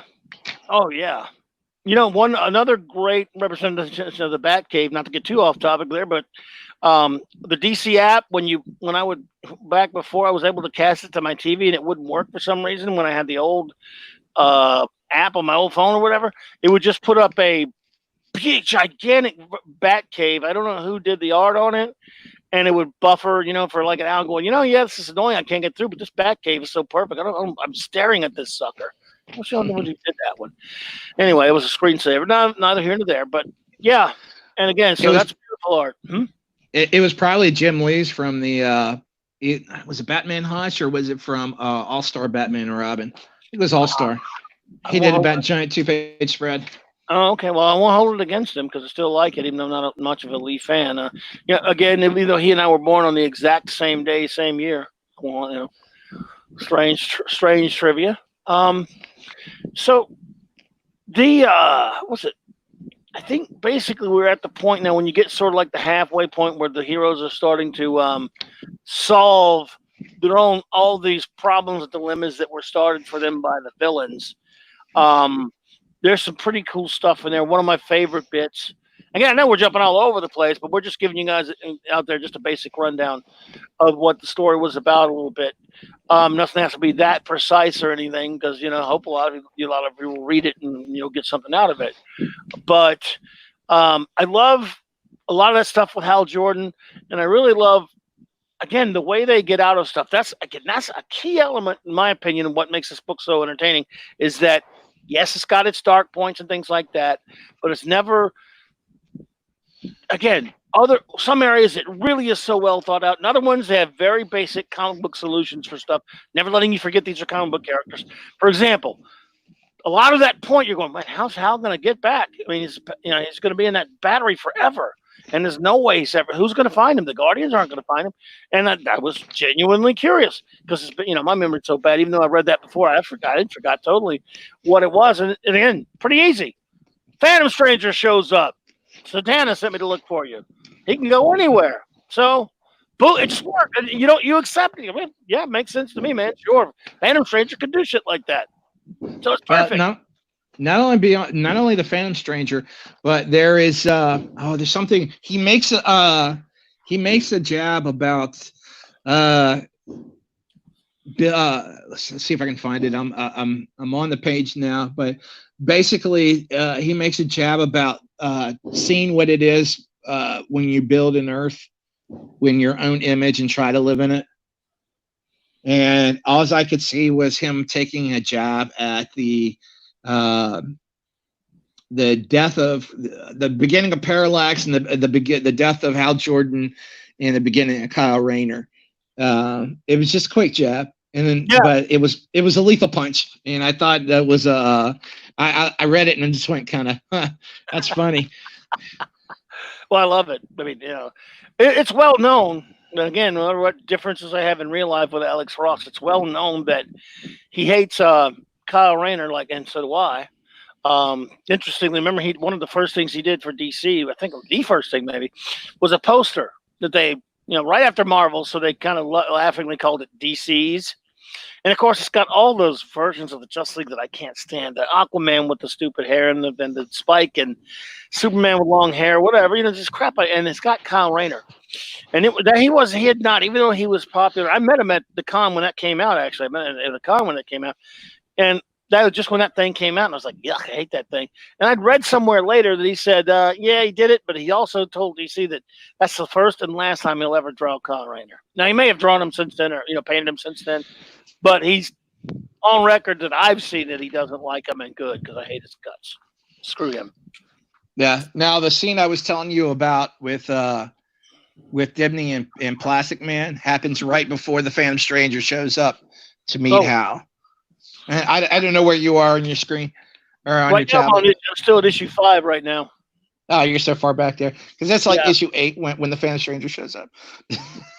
Oh, it was 8. Okay, yeah. I was trying to catch up, even again because I could read something 2 weeks ago and still need to catch up. I'm just that bad right now. I'm slow, and I'm old. And he does a glorious picture, a full page splash of Hal holding the lantern and then doing the oath. Doing the oath. It's pretty. That's one I wouldn't mind having on a wall. It's pretty amazing. Beautiful one for a wall. Almost as good, but not quite as good. I kind of love the shot. I love the panel with Phantom Stranger holding the power battery. I brought your battery. I know you needed, or whatever. That was cool. No, I'm totally with you. That is one of the most. I mean, there's so many wonderful big pages in the book, like that Batcave one and other stuff. My favorite one of the whole thing might be that Hal Jordan with the speaking the oath thing. That's, if not my favorite, it's certainly one of them for sure. It's up there. That and is it reminds me the type of thing you would put when he did the cover to Superman Forever. It was like the lenticular one, the one where it actually shows him open the chest, and that famous T-shirts have been made of it, which is probably one of my favorite images that Ross ever did. Yeah, I did too, twice. Yeah, no, great stuff. Absolutely. I'm looking now at the part where Captain Marvel brings Superman to the Batcave, telling Batman what's going on. Good Lord, Clark, and why'd you show him the entrance to the Batcave? You compromised my mission once again. And then, he's like, he's pissed at him for showing Captain Marvel where he is. It's like, dude, really? But I kind of love the scene where he says, but if it makes you feel any more comfortable, Shazam, and he changes back and goes, "Are you out of your mind? Lightning in a cave?" I'm sorry, Batman. I didn't think it would be so loud in here. It's magic lightning, And he says, "Oh, magic lightning. That makes it okay then." A lot of good dialogue, a lot of fun stuff, and again, Batman. It's always fun when you see Batman knocked off his high horse, because then he comes back and really just knocks it out of the park. With simple things like you mentioned earlier with the Captain Cold interrogation, which is terrific. Nevertheless, you've got to. I love Batman, but you're going to have to knock him around a lot once in a while, just like Superman on the very next panel punches the shit out of Batman because of those. Well, that scene is where we actually get the first indication that these nanoworms are within the human bodies, and that's how they're doing what they're doing. That's how they're controlling everything, and that's what starts the process of them being able to basically gather the Justice League back together. And it's like, all right, that's when he has Billy throw him into the sun. And it's like, okay, now we need to go get Aquaman. Poor John Martian Manhunter throughout all this basically is just fighting through the idea of Grodd being inside of his head and inside his own brain, making him think he is just on fire, burning. Which is, if you know the Martian Manhunter, his one weakness is fire. So he's in a bad place. And the funny thing is he can't grasp his head. It is so well formed in his head that he's burning. He can't remember or grasp the idea that he's actually still underwater until finally he's just like, this is ridiculous. Either that and finally he's able to pull it together. But it's just a typical comic book trope where the hero can't get out of it until he needs to. Yeah. And again, I love the fact these guys don't lose sight of that there's going to be that kind of element in it. Because it's so many writers lose the plot like that in terms of trying to be too realistic, trying to avoid certain things that are quote unquote comic booky. Well, they're comic books, jerk. I mean, if you don't like it, don't do comics. That's why comics have been kind of so shitty. God, I love the scene when he tells Billy to throw him into the sun. I'm looking at that right now. He's like, what's that? And I know you're afraid that if they take control of you, you might be known as the man who killed Captain Marvel. Thank you for keep calling him Captain Marvel. Thank you. I'm still sticking on him. Him not being called that, it just makes me want to throw up, because that's what he is. It's what he always should be. Yeah, you get that 2-page spread of Superman coming out of the backside of the sun on fire. It's pretty amazing drawing. See that I think that a lot of that was Braithwaite. Okay, there's certain parts of that look more like Braithwaite to me. In the face, for sure, Superman's face, I would say, yeah. And the abs. He overdoes abs a lot, and then and muscles and stuff. You notice Ross will try to draw someone to look, even if they're a big muscular dude, they won't be ripped all to shit so much. But they'll be a little more barrel chested. Yeah, Braithwaite does. I think he did a lot of the body. Like I'm looking at Martian Manhunter right now. I mean, he's just ridiculous bodybuilder. I love the book. I'm just saying, he's really, kind of crazy looking. Yeah. So, yeah, but which again doesn't matter. Doesn't hurt a damn thing. Great stuff. No, like I said, it's the amount of storytelling, panel to panel storytelling is wonderful here. Much more so than a lot of what I've seen Ross do in the past. Agreed. So even if you see certain aspects of this and say, oh, that's Doug Braithwaite. Oh, I wish it was just pure Alex Ross. The pluses outweigh the minuses all day long. So I have no problems with that. Absolutely. Absolutely. I like how Brainiac, I mean, again, like I said, we were talking earlier about this, tells Luther the involvement of Captain Marvel was unforeseen. Why? I don't know why it was unforeseen. I mean, he's Captain Marvel, but still, again, here that's what supervillains do. They screw up. Otherwise, they'd win, and then that wouldn't be any fun, would it? No.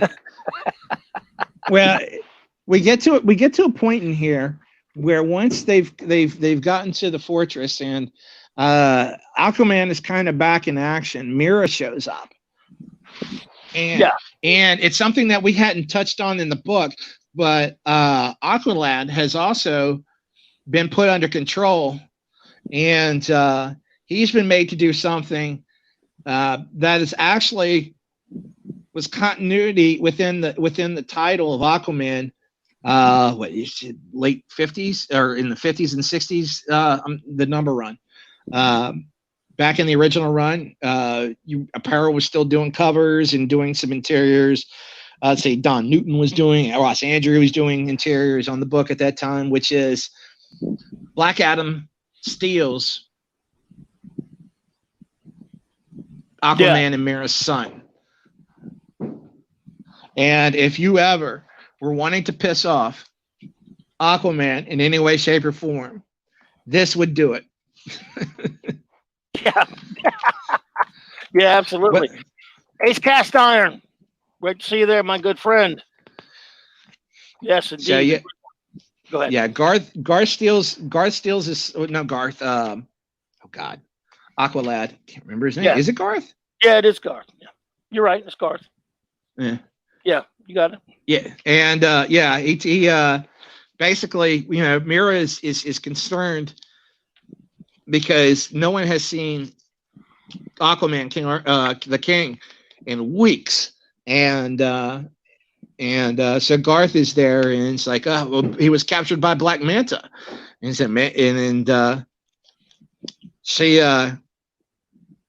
she starts looking around. They start talking, and the next thing, she turns away just for a brief second, and Garth just knocks her out and takes the baby out of her hands and runs off with the baby and hands it to Black Manta, and you're just like, oh, that's gonna go bad.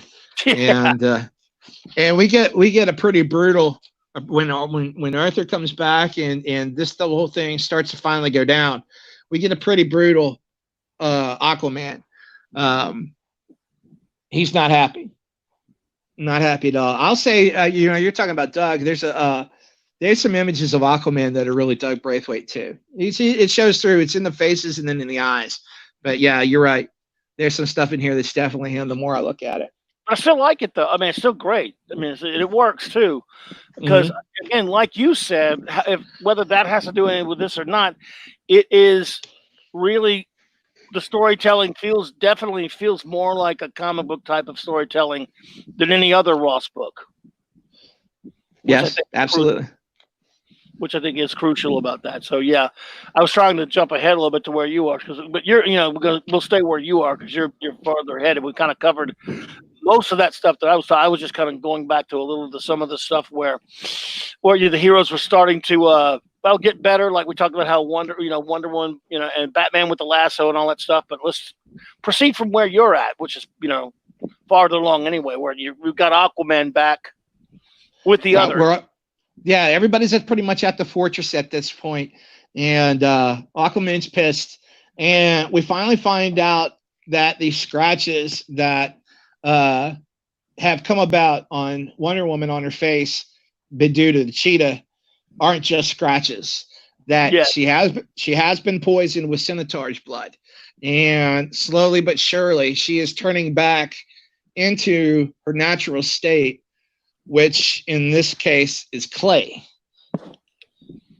She was formed out of clay by her mother Hippolyta, offered to the gods, and the gods gave her life.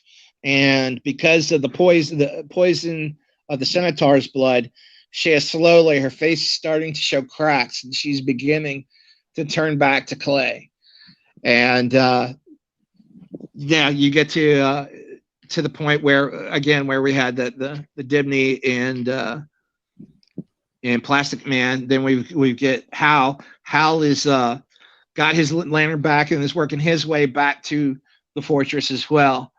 And everyone kind of finds the interrogation of Captain Cold happens, and now Batman comes out and lets everybody know what's going on, and Aquaman's pissed. He's pissed.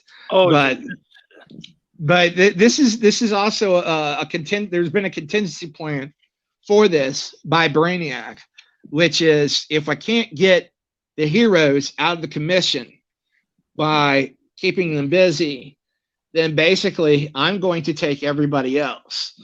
All the people that they have counted on, all the people that they have loved, all the people they have cared for, I'm going to either control or use as bait. And so now he is taking control over Lois, Carol Ferris, Sir Dibney, the Titans, Supergirl, yeah, but Batgirl, Jim Gordon, or Alfred Pennyworth, you name it, he's got them all. All the family. Yep, the Marvel families as well, and then shows up out of the saving grace, the one thing that Brainiac I don't think accounted for, which was the Metal Men and Will Magnus. Yes. Oh my goodness, that is so freaking cool with the Metal Men, man. Just off the hook. Again, Doom Patrol and Metal Men get to do a lot. I mean, get some real nice spotlight, I think. I agree. The Metal Men for sure, because I don't know. Do we really want to go into the ending of this thing, and or do we want to give that, as much as we've spoiled in this thing, do we want to save that for the readership? Yeah, I think we should do that. I mean, yeah, because if anyone, I mean, we don't have a lot of people listening right now. We do have some friends who were in here earlier, and some of them who were intrigued that they want to read it later, but we got them. And anyone who hasn't read it yet, yeah, that's cool. Well, we can go, a little farther with that, though. It just depends on how much time you have, buddy. So you must. I got about 15 minutes. We'll cut this at about 2 hours, or at least my part. You can keep going if you want. That's cool. But yeah. Now it was decided that they have discovered a way to basically keep the Justice League from being reinfected with this nanotechnology, and the way to do it, they've decided, is using suits of armor. Where this armor comes from, how this armor is a pretty interesting idea. Yeah, it's great. It's cool. Batman uses his own armor. Batman uses his own. Yeah, that's true. But he's Batman. Now, I do like the fact that the Green Lantern's armor is actually blue, and nobody can tell that the armor is blue because he's glowing green. And nobody's figured, and he winds up getting in a fight back with his old nemesis Sinestro. And Sinestro thinks he's going to be able to clean his clock, because this is back when the Ring still had the yellow witness to it. Yeah. And as it turns out, it's not a green ring. He's got blue armor. It just happens to be glowing yellow and making it look green. And he has a second yellow ring from the Sinestro court, and it says, "No, bitch, I've got a yellow ring. We're fighting fire with fire here. You just thought I was carrying green." Yeah, and then you find out where the green ring goes, and it winds up going to John Stewart, who winds up saving everybody who's been kidnapped and still caught with the nanotechnology. Yeah, and around this point, a little bit after it, but again, I probably will end up, even after you go, I might spoiler some of the stuff later. But some of the key elements, though, not just story details, that I want to touch on before you go, though, is some of the philosophy that I think makes this thing such a rich story. We talked about it earlier, how Luther comes along, and the villains basically offer the world to just basically run their lives and do everything for them. And unfortunately, a gigantic chunk of humanity is all over it. They want people to do everything for them.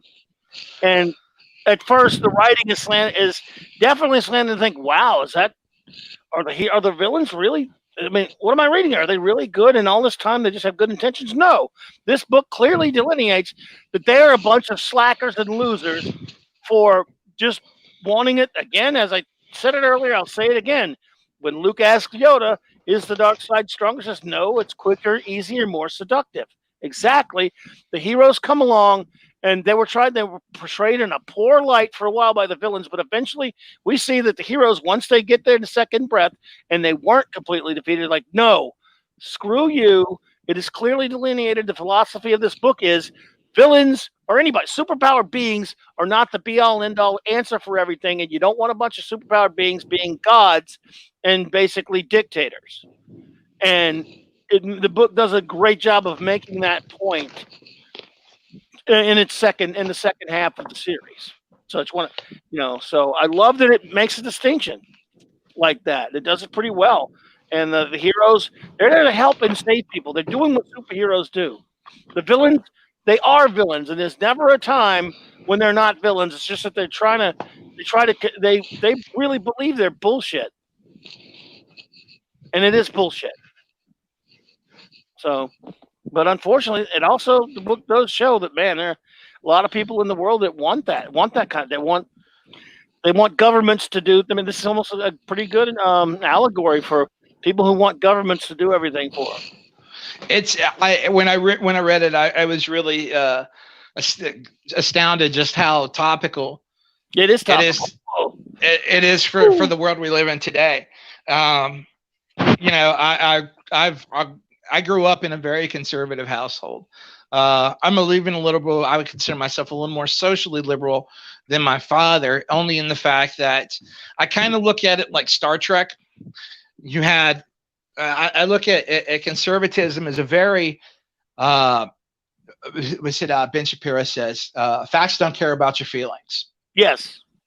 So it's a very logical standpoint as far as how to go about and handle a lot of problems and a lot of issues. And I think for the most part, this is the best way to go about things. But there are times that I can even remember within my own life where it seems like the humanity of what's being talked about has been taken away. And when that happens, it's the Dr. McCoy, the liberal, the bleeding heart side that keeps the logic in check and reminds you that these are people, and we have to remember that.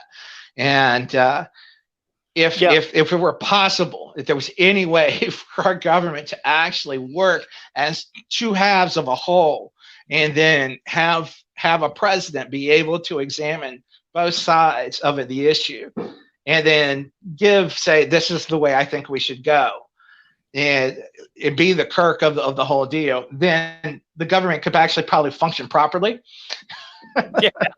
Yeah. But unfortunately, I think there are people on the logic side who really look at this as a position of power. And I think if you have never believed it before, hopefully within the last 2 to 3 weeks, you have seen how much, or within the lockdown, you have seen how much leaders around our country have taken the extended power that they have been given to try, quote unquote, keep us safe, and which ones have abused that to show that this is about power. This isn't about keeping you safe. This is about control. And yep, agreed. It really is pretty scary when you read this, and then when you look outside your window and say, huh. And the funny part is, I know Alex Ross, and the fact that this story came out of his mind, and he can't make the parallel to real life and see what's there, because he can't. Really is astounding. You know what? So it's like? I don't. Go ahead. I'm sorry. No. I often wonder if any of the story is Jim Kruger or how much of it is Alex Ross, because it's like, how do you not see it? How do you not look at what you wrote here, what you came up with here, and look outside your door and say it's your, that the left side of the aisle is and the right side has its problems too. I mean, I don't think Trump is the greatest president we have ever had, but to listen to the vitriol of what a dictator he is, and what a terrible thing. He's a terrible speaker. He should just shut up and let him run the country. And let stand up. He's good stand up though. Yeah. Oh no, it's been good fodder. Don't get me wrong. Yeah, I got you. I hear you. But let Kayleigh McNally or whatever her name is do the press conferences, because that girl is sharp as hell. And just let the country do its thing. And the one thing that he really did, that he was against his own party, his wishes, and a lot of the commentators that I have respect for, like, it's time to go in and clean house over in Seattle. And I'm just like, I don't think you should do it. I think you should just let it run itself out. And that's what he did. He's like, I'm going to show these people for who they were. I mean, you had a mayor of a city just hand her city over, 10 blocks of her city over to a group of thugs. Yep. With people living within that 10-block radius. And that's the thing that everyone says. It wasn't like this was a business district. People lived here. Yeah. And they had to deal with this. Yeah. Yeah. That's why it is topical. That's why this comic we're talking about is topical, because so much of it's like, yeah, there's so many people who are willing to let a government, or in this case, they let a bunch of superpowered thugs do what they want if they'll give them something. If they'll give them a magically good life. It's just the easy way. And this book talks, I think the reason why Ross, if he did have a lot to do with it, is similar to, again, we won't stray too far away from this comic, but the Borg from Star Trek The Next Generation, forget the fact that they're very derivative of Cylons and Daleks and Cybermen and the other characters who came before them. The fact of the matter, it's a story about individualism over collectivism, and it's done by a lot of Hollywood pinkos, to be honest, and yet they're totally preaching against things that a lot of their core beliefs are, which is collectivism and a lot and things like that, and not so anti-individual, or really not so pro-individual as some of their beliefs are. And yet the Borg is a total story and analogy, and basically an allegory for. It's practically propaganda for individualism, and it came out of Hollywood lefties. So those people are very conflicted sometimes. And this I don't know Kruger's politics or philosophy. I do know Ross's, and he's an ass. Not because I disagree with him, because he really is an ass. But he's a great artist, and that's fine. I'm fine with it. But so yeah, I think something totally sensible and real, even profound in a good way, can come out of someone who, I don't know, stumbles across the truth. And it's weird. It is a strange thing, but yeah. And the sad part is that as an artist, you should never know his politics. You shouldn't know he's an ass. Yeah. All you should know is that he's a great artist. That's always been my biggest issue with professionals on social media, is just that it's like, why is it important that I know your politics? Why is it important that this be a cause? Why do you feel that the fact that you draw comic books, or you are in front of a movie camera and then shown on a screen, and you are a commodity, that I should listen to what you think? Why should I listen to, especially an actor, why should I listen to what somebody who does nothing but play pretend all day thinks about world issues? Yeah. No. Yeah. And it's funny you mentioned the Borg. One of the things we didn't talk about, the fact that it was secretly, and this was the kind of the something we didn't touch on, was that the Toy Man was creating basically the Borg army. He was creating an army of brainiacs, and it was Hawkman and Hawkgirl who discover that this control aspect of what's going to happen within these cities once the public decides to go is going to be complete control by Brainiac. He's going to have complete control, and because he's making a new home, and he'll be in control of his new home, and then his other Brainiacs will be in control of the other cities, and that, it's very much that kind of thing. So yeah, it's a wonderful story. I really enjoyed reading it again. It's been a long time. Yeah. I guess, like I said, it was a bit of a slog. It took me forever to get through the first 2 issues, me personally.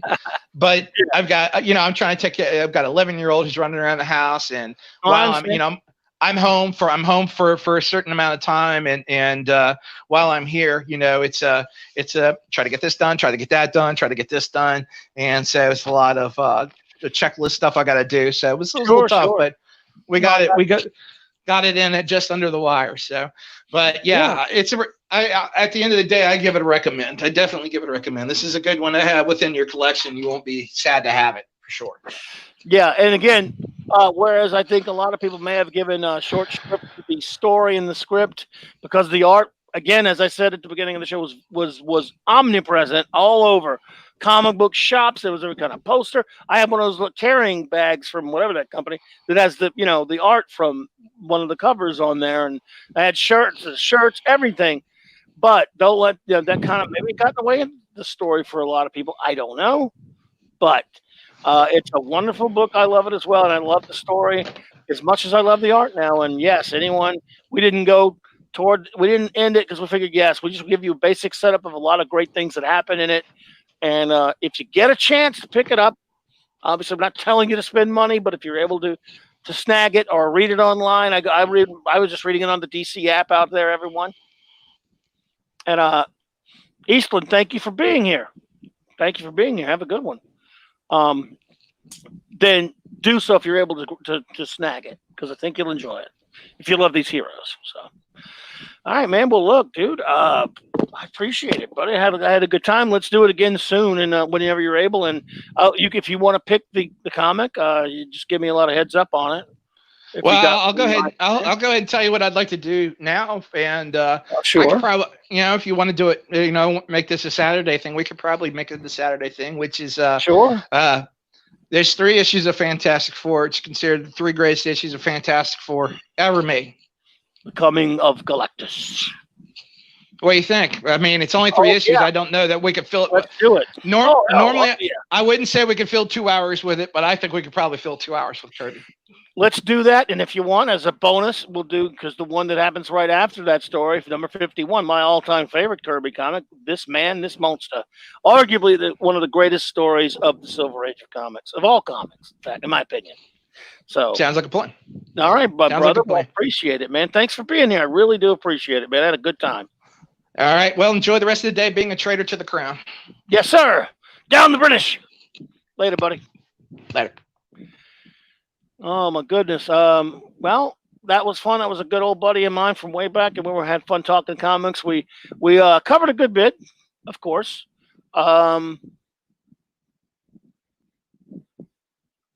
Eastland, I do appreciate you being here, though. And we'll be here next Saturday. Next Saturday, you've heard it here first. The Coming of Galactus, Fantastic Four, number 48, 49, 50, and maybe even as a bonus, number 51. This Man, This Monster, as a friend of mine likes to say it.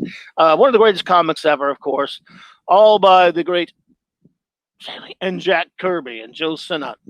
It will be so much bloody fun, and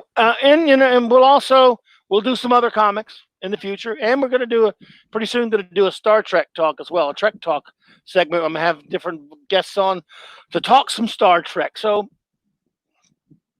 we're going to have all kinds of fun here on Clobberin Times. I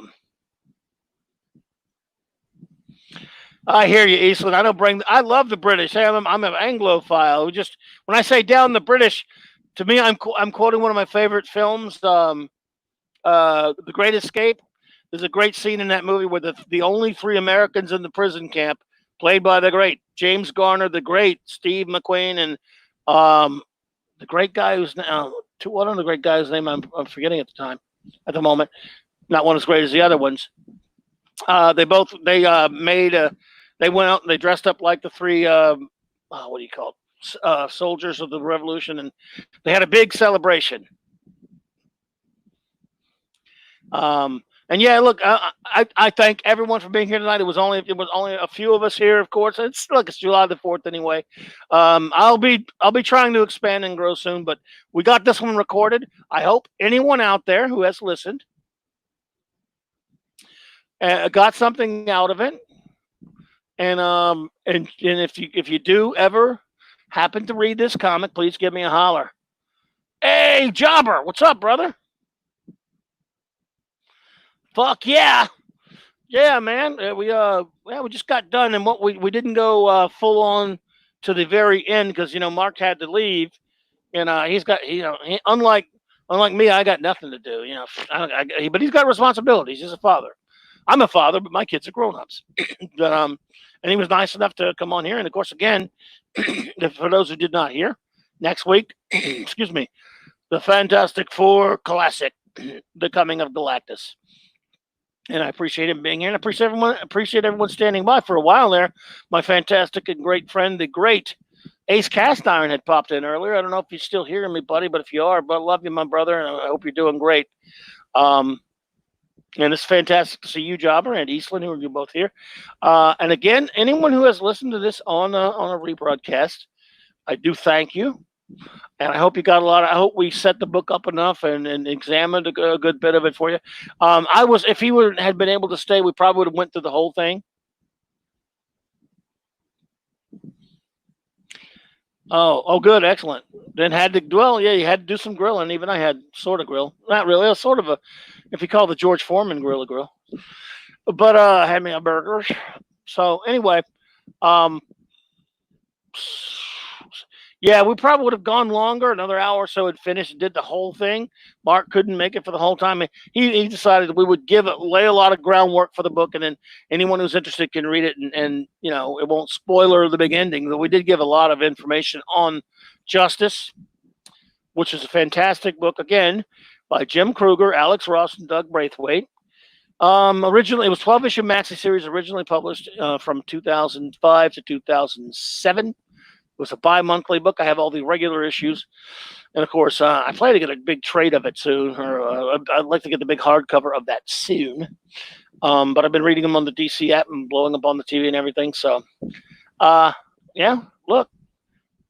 I guess I'm going to run and, let everyone have a great rest of the night. Well, toaster oven works. I have the George Foreman grill, like I said. But either way, it works. I think you know what? I think I should go watch Captain America: The First Avenger. I always like to watch something patriotic every July 4th since 2014, when the film America Imagined the World Without Her, the Dinesh D'Souza documentary. Ever since that came out, every 4th of July I watched that, and I watched that today. I always take a look at the Omega Glory, the episode of Star Trek that is patriotic, or at least the Kirk speech. And I always like to watch something patriotic. Maybe I'll go watch Captain America: The First Avenger. I don't know, something like that. We'll see. Stays cool. Oh, there you go. That's cool. So I'm going to sign off again. Please enjoy the rest of Independence Day and Independence Day weekend. Hey, we got another day of Independence Day going on tomorrow. And I love all of you for showing up, and I appreciate it. And I love my country, the great US of A. No better place in the universe. Love it. All of you, be good. I will talk at you later. Be excellent to each other.